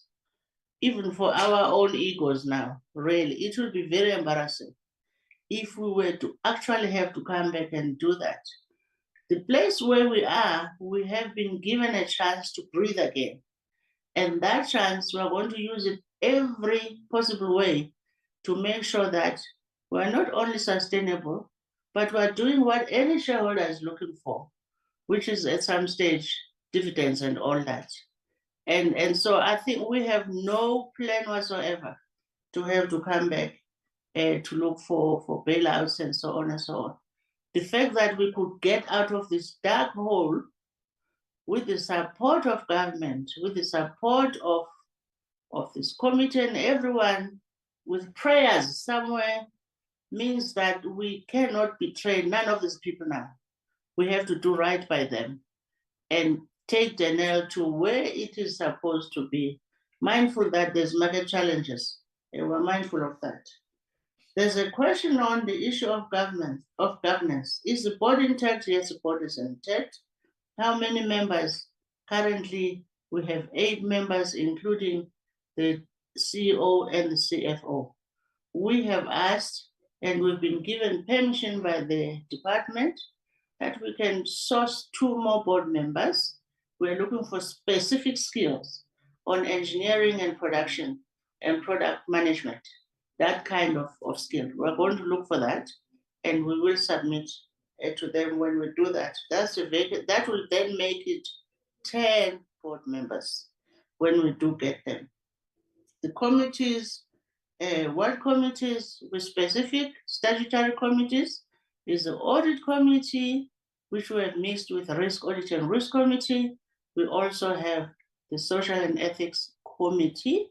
Those are statutory committees. And then we have a third one, which is a PRMT, Human Resources Committee, which is where we process the issue of appointments and skills and all of that. Those committees are fully intact and are fully functional. Even as we are a small board, those boards are fully attended and taken care of. That is why you can see in these reports that what was the challenge with the financial statements has been dealt up to possibly to be up to date, up to February 2023. The Audit General now has got our accounts and they can start doing their audit. That's because we have the strongest audit committee. I dare say, Chairman, we have the strongest audit committee in this country, even though we are few. And I say that with a whole lot of pride because we were specific about what kind of CAs we want in the board. We wanted seasoned CAs to be in the board and who have seen it all. And they are doing exactly that. So I'm comfortable that the board committees are functioning very well. And we are cleaning up by doing all of that together with management. Attendance has been asked.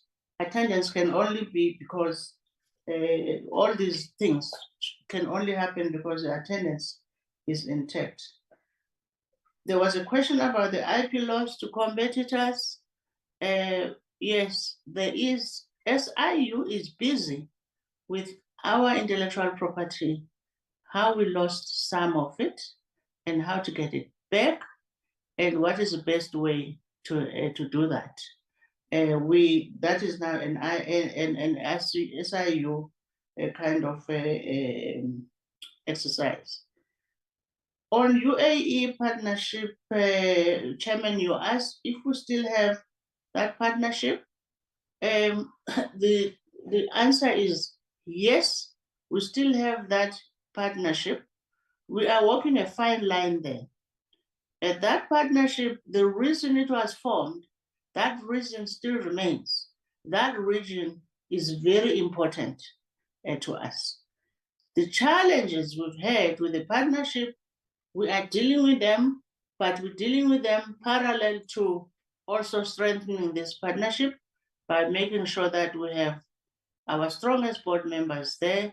We've taken some of the non-executive board members to be in this UAE partnership to make sure that those lapses are not happening. Remember that, Chairman, part of the leakage in there is that sometimes our own representative board members in those UAE partnerships actually approved some of the things. Those are SIU exercises. And so, yes, the partnerships are in place because the reason for those partnerships is still intact. We have issues, we're dealing with those issues parallel with the help of SIU as well. But the relationship itself with UAE is critical, and just this partnership is very important for that. I hope I'm answering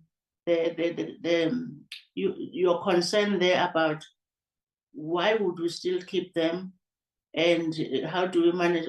Our own thing now has got to deal with the risks that came previously have been mitigated by putting in there our strongest board representatives into that partnership, because we need that partnership for that region is very critical.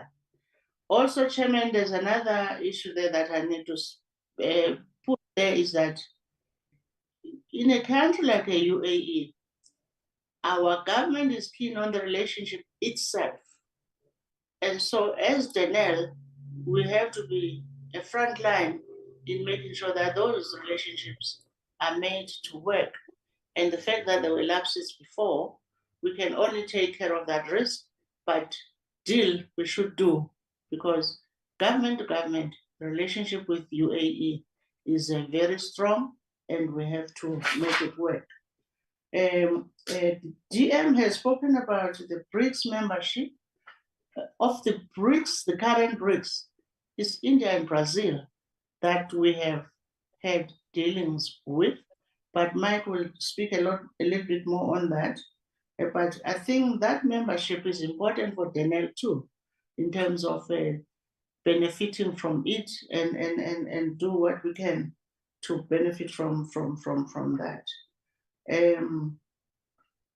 I think there was something about private strategic partners. Do we have any plans for that? Yes, Chairman.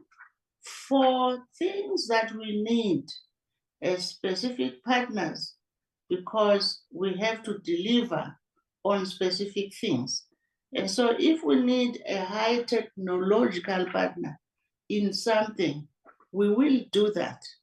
But the most important thing here, Chairman, is that, which is also answering other questions, is that there was a question, for example, on the non-core assets.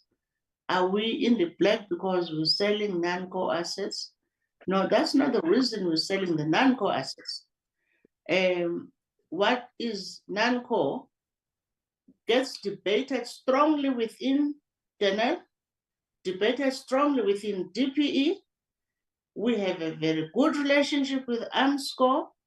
We debate that very strongly. And so the Department of Defense, because sometimes the defense will say, we do not want to depend on so-and-so to get our bullets, for example. And so we can't say as Denel, that's non-core, when they say this is a matter of life and death for South Africa. So what we describe as non-core is usually debated in this circle of Department of Defense, AMSCO, DPE, Denel. So I think let me just end there, Chairman, and then leave Mike to answer the rest of the questions. Can also emphasize on some of the things that I've just said. But I just want to answer the question directly. We have no mandate to privatize Denel. We have not been given an instruction from government or DPE to privatize Denel. And that is a very straightforward answer. Thank you, Chairman. No, thank you, Chairperson. I'm smiling in the manner in which you answer the last question. So even if you are given the mandate, don't do it. On a lighter note. Chairperson, you're out of order.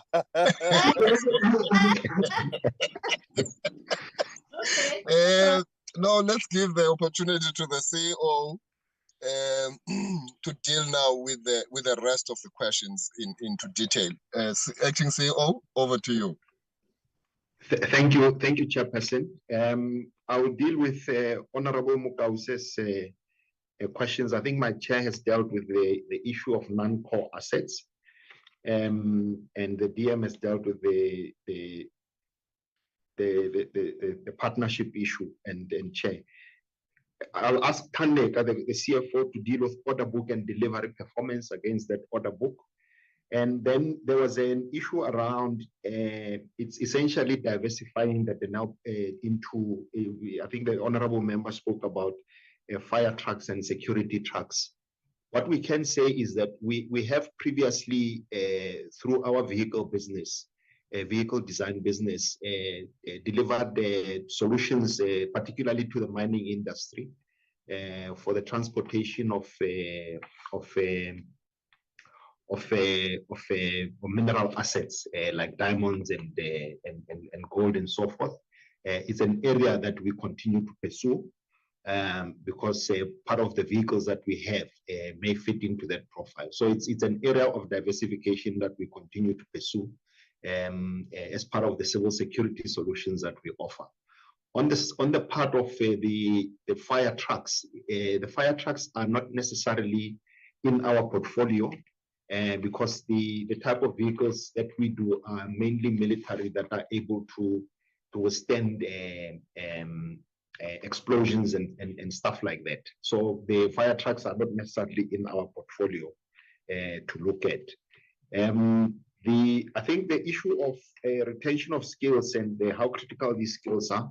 I think skills, as my chair as chair of the board has said, remain very critical to the business.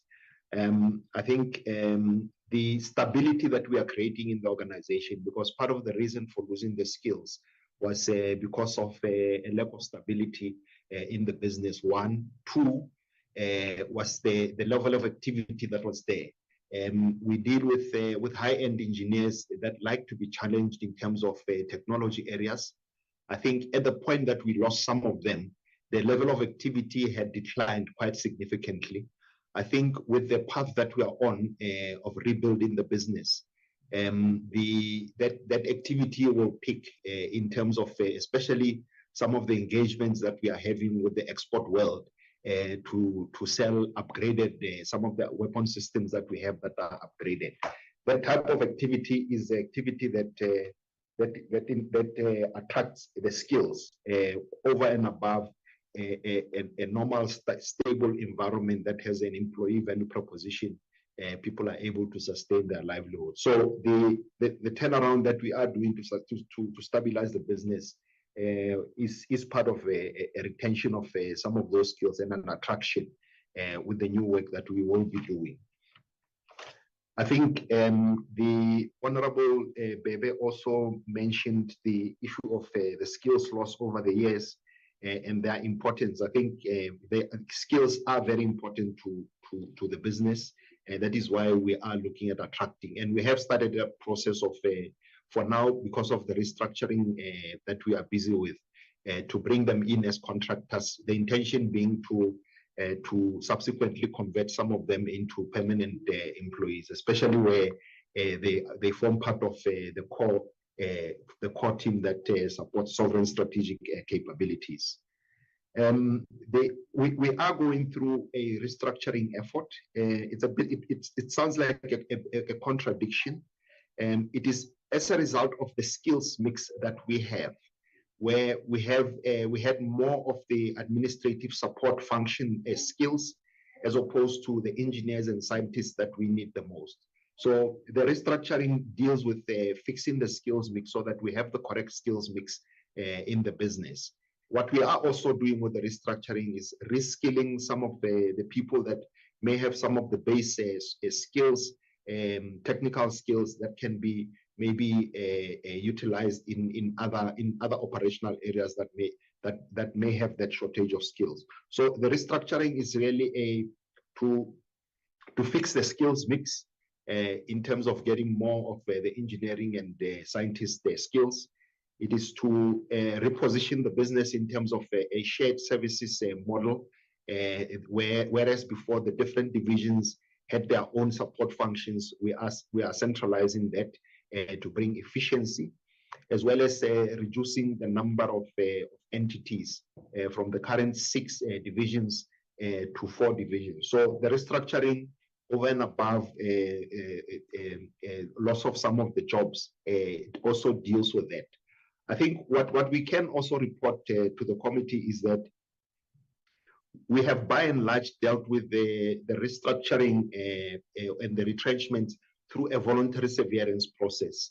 We are busy reviewing to finalize at the end of this month where we would be and how we then proceed. And I think in the future we can report on that. But we believe we have minimized the impact of particularly the forced retrenchment on the workforce. Honorable Modise asked the question around how many employees are under investigation.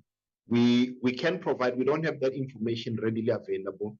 We can provide it as a written response to the committee in terms of the number of employees that have been that are under investigation, the number of employees in relation to some of the investigations that we've done that we would have dismissed or they would have resigned or whatever. We can provide that information as a written response, together with the amount of money that how much has been recovered. I think what's in my mind, Chair, and subject to correction through a written response, is about R500,000 that would have been recovered to date, with a figure of around, I think it's about 2 billion or so that is identified through the SIU process for recovery, and that the SIU through civil litigation would assist us with. I think the question around what happens with those people implicated in the state capture, we are working very closely with both our shareholder department as well as the SIU, because the legal process will need to come into effect, especially where people may have left the company. We are being advised on how we need to deal with that. And we can also maybe as a written response, we can provide different ways of dealing with that.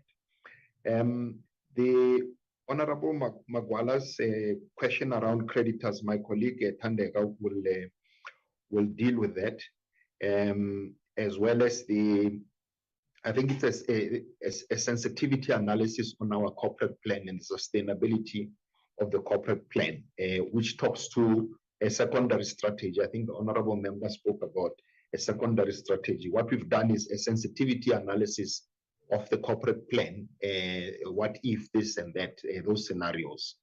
I think the chair touched on the appointment. There was a question around permanent appointments.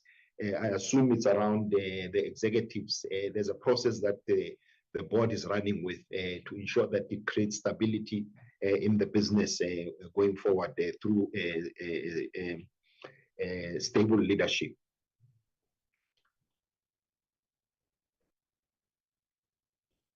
The Honorable Ngwenya, I think most of your questions were answered by my board chairperson. The issue of representativity, it remains a concern for us as well.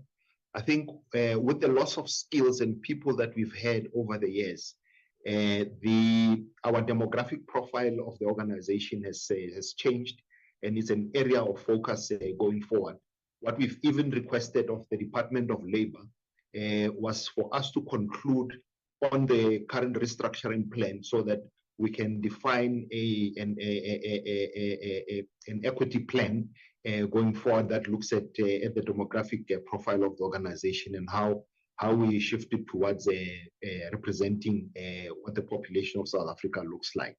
So it's an area of work that we have to do, and I think in going forward, part of the monitoring has to look at representativity, particularly around females. I think we've touched on the issue of skills and employee retention, and I think that is those were the questions. Unless I've missed something, I'll ask my colleague, the acting CFO, to touch on the other issues. Thank you, Chairman. Thanks, Mike. Through you, Chair, the two issues I want to deal with is around the order book and execution around the order book. At the end of March 2023, the order book was close to 9 billion. It's geared towards the landward division, so bulk of that order book is geared towards landward. And the expectation or the focus by the businesses to improve the order book of guided weapons, ISS, and the AA capability. We expect the execution of the order to span, of the 8 billion as it stands, to span over the next 3 to 5 years. And intervening in those years, then we'll be chasing some of the orders that we are aware of, looking at the markets and what we know our potential clients are looking at. In terms of the payment of settling of all outstanding creditors, when we received the recap, we were quite cognizant that we obviously, number one, there were conditions that were received with the recap. Number two, we were quite clear, as the chair has said, that we would not want to go back to the shareholder for additional funds. So number three, we needed to make sure that we resuscitate the businesses themselves so that they can turn around cash. So the plan was to phase the payments of creditors in line with that, to pay creditors, number one, that your SMEs, our industry has been affected by Denel's liquidity, so we needed to do that. And then the next phase will be to dealing with those suppliers that would unlock the business in Denel, and we expect that then to spend within the next 6 to 12 months. To date, we've dealt with suppliers of 194. That is just pure creditors. Of course, there's been other legacy obligations that we've dealt with as well. Chair, if through you, I've also just picked up that there's some that I may have not responded to. You specifically asked around, besides the Department of Defense, what other entities are we dealing with? We have previously provided solution, or rather, we also support the South African Police Service through our ammunition plant, where we produce some of the bullets that they need. We've previously supported them with their helicopters, and it's an area that there's other areas that we've identified in the SAPS that we could support. And through the support of the shareholder with the minister, we have had engagements with the Minister of Police, with the Minister of Home Affairs around the Border Management Authority and the capacitation of the Border Management Authority. Additional to that, I did mention that we are working with other SOCs, especially some of those SOCs that have key infrastructure that needs to be secured, to look at some of the solutions that we have in terms of supporting the security of key infrastructure for the economy. The BRICS relationship, as the chairperson of the board has mentioned, India is a market that we've previously delivered on, that we opened back in 2018, that we are engaging with in terms of one, continuing to supply some of the products that we had supplied to them before, and looking at new opportunities that they have.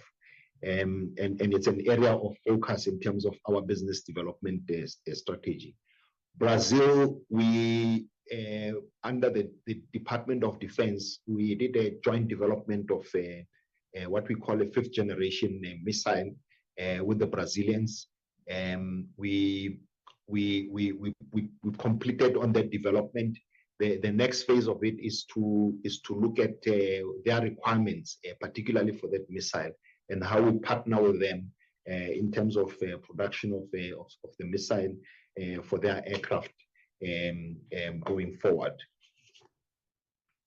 I think just to also support what the chair said about, the chair of the board said about IP management process. So what we've also done additionally is we are working very closely with AMSCO to refine the IP register, because the bulk of the IP, there's joint ownership of this IP. Going forward, this will be an item of audit on an ongoing basis. And then through the MOU that I mentioned earlier, where we define areas of IP exploitation, we jointly manage it with AMSCO to ensure that we don't have lapses that we may have had in the past. So we have strengthened governance around the management of IP. Chair, I think those were the questions that we have responded to. The rest, as we said, we will provide written submissions to the committee where we don't have the information readily available. Thank you. Now, Acting CEO, masibonge kakhulu. Sibonge to the chair of the board as well as the DM. Members, I am not sure if you do want to have a second bite, because these matters are non-exhaustive matters.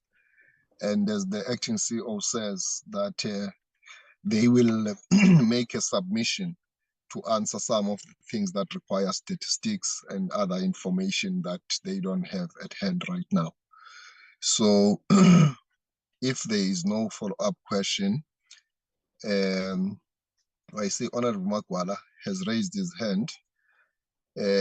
Honorable Makwala, is that a legal's hand, or it's a follow-up question?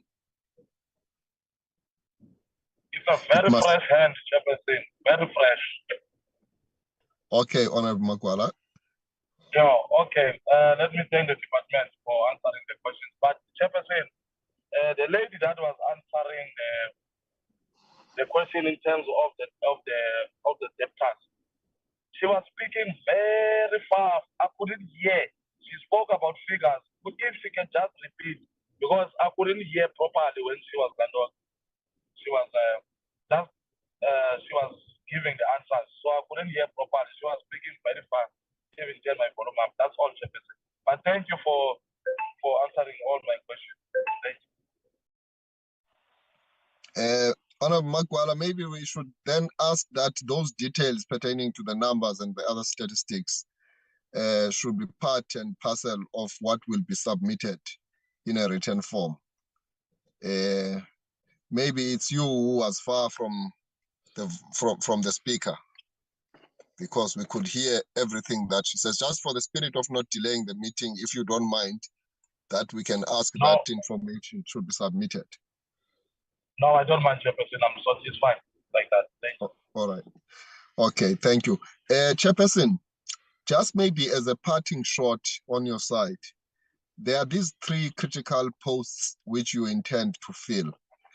Maybe just to give us your time frame as to by when you will fill the position of the CEO, the CFO, and the Chief Audit Officer.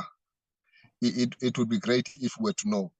And the other thing that I am keen to know is perhaps what are the terms and conditions of how you are offsetting the non-core assets, so that we ensure that they remain in the ownership of the South Africans primarily. Do you have specific conditions attached on how you sell them, to say that ideally it would be great if they are sold to entities that belong to South Africa or to South African citizens, in the sense that because, you know, the economy is a very dynamic, instrument. So it's better when you sell them to South Africans, so that maybe in future, even if it's after 10 years or 15 years, you may see the need to take back. It is easier to negotiate with fellow citizens than to negotiate with people who come from elsewhere in the world. And just give us that kind of a comfort, because as part and parcel of transformation, they may be non-core assets in terms of your core business, but they may remain assets in terms of the country. So in that context, it would be great if these things are not sold to foreign entities, but rather to South Africans primarily, and maybe then Africans in general. Chair. Okay, thank you. Thank you very much, Chairman. I think the first question on the CEO and CFO, our best, the board has in mind a deadline of like October 23 for those positions to be filled. The sooner, of course, for the board, the better, because the turnaround plan ideally should be driven by that leader or those leaders that the process actually throws at us in terms of CEO, CFO, HR director, audit executives, and so on, right? So our ideal deadline as a board is October 23. The board process, because these appointments are senior, so they are driven by the board committee itself. So I would imagine that because it's a board ideal date and it's driven by the board committee, that date should be met. And if there are challenges, we will highlight them as we go along. What we did have as a problem before was people knowing that we may not be able to pay salaries, and so the best of the people who wanted to come here wouldn't apply. Now we're saying that that is no longer the issue. We're a normal company now with a normal salary, payroll, and all that. And so we should have the best response to these adverts and requirements. And so our deadline is October 23, unless we meet a serious hiccup. Hopefully not. On the issue of the non-core assets as to where they go, I'll give you an example of a non-core asset, Chairman, for example. So a property owned by RDM, which is owned 49% by Denel and 51% by Rain Metal, And that joint venture is doing very well in terms of business. Ideally, that property, which is currently owned by Denel, is probably best owned by that venture, RDM. I'm giving that as an example. What really practically it does is that it moves us from being 100% owner of that property, and it is owned by RDM, of which we are 49%. So as a property, it's non-core to Denel. We don't need that to do what gets done by RDM, but RDM, the business, needs it. And so it would be non-core on the Denel side, maybe on the RDM side, it is core. It's just a flavor of what can possibly happen, Chairman. So back to leaving things in the hands of South Africans, we do have those things. BEE is one of those. Local peace is one of those, and so on and so on. Of course, if the South African business gives us R5 for that asset, and the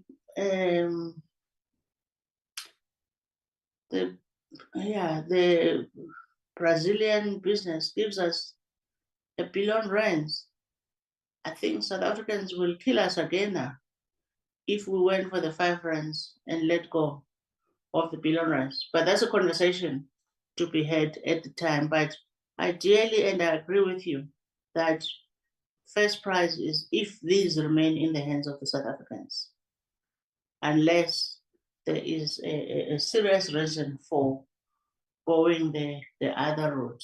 We're mindful of that.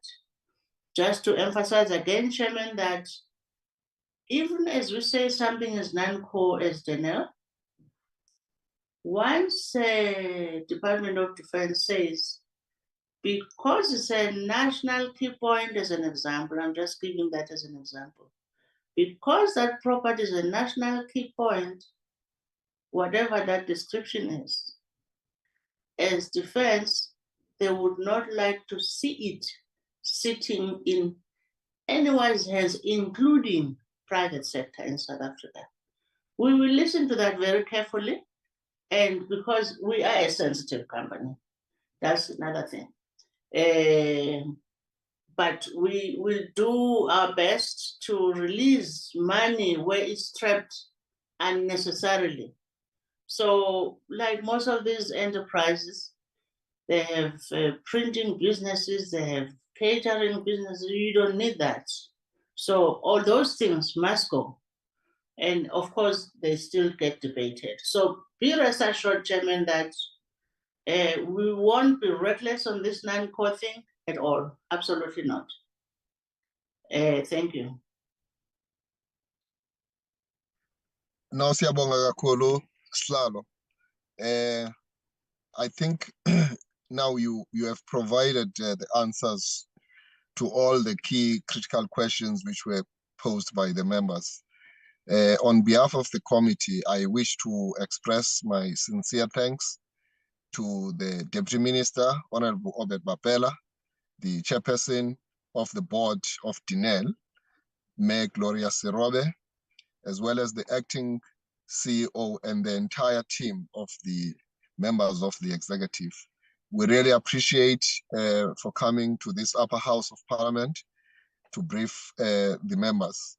We really appreciate again the fact that you have turned the corner and you are turning around Denel, and you are giving assurance not only to this committee but to the nation that this organization will be back in its feet, fully fledged, functioning optimally, efficiently, and effectively.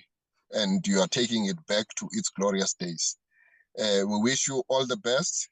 You can count on us for support. We're going to keep in touch with you. This is not the last interaction that we have. From time to time, as part and parcel of us exercising oversight, over the executive and also monitoring the performances of these entities. We will reach out from time to time to ensure that that which is expected by our people is actually happening. Siyabonga kakhulu Sekela Mphathiswa, sibonge kakhulu sihlalo, sibulele kakhulu sile committee egameni le-NCOP, siyabonga kakhulu. Singanikhulula ngoku ndicinga into yobana sigqibile okwakanamhlanje nje. Thank you. Thank you, Thank you. Chairperson. Thank you. Bye. Thank you. Thank you. Bye-bye. Bye. Honorable members, we will move with speed because we took a little bit longer. We are left almost with 1 hour, 15 minutes before the sitting of the plenary. We have the item on the minutes of our last meeting, wherein we were looking into the issue of the adoption of the bill in relation to the bank, the post bank being separated from post office and to have now a bank controlling instrument. These are the minutes that I would like us to look at. They are already flighted on the screen. Members, scrolling there on the credentials. Chair? Yes. Yes, we have received the minutes on time, and then I also went through with the minutes. I'm satisfied with the minutes. Can I move for the adoption of the minutes? By all means, Honorable Modise is moving for the adoption of these minutes. Do we have a seconder?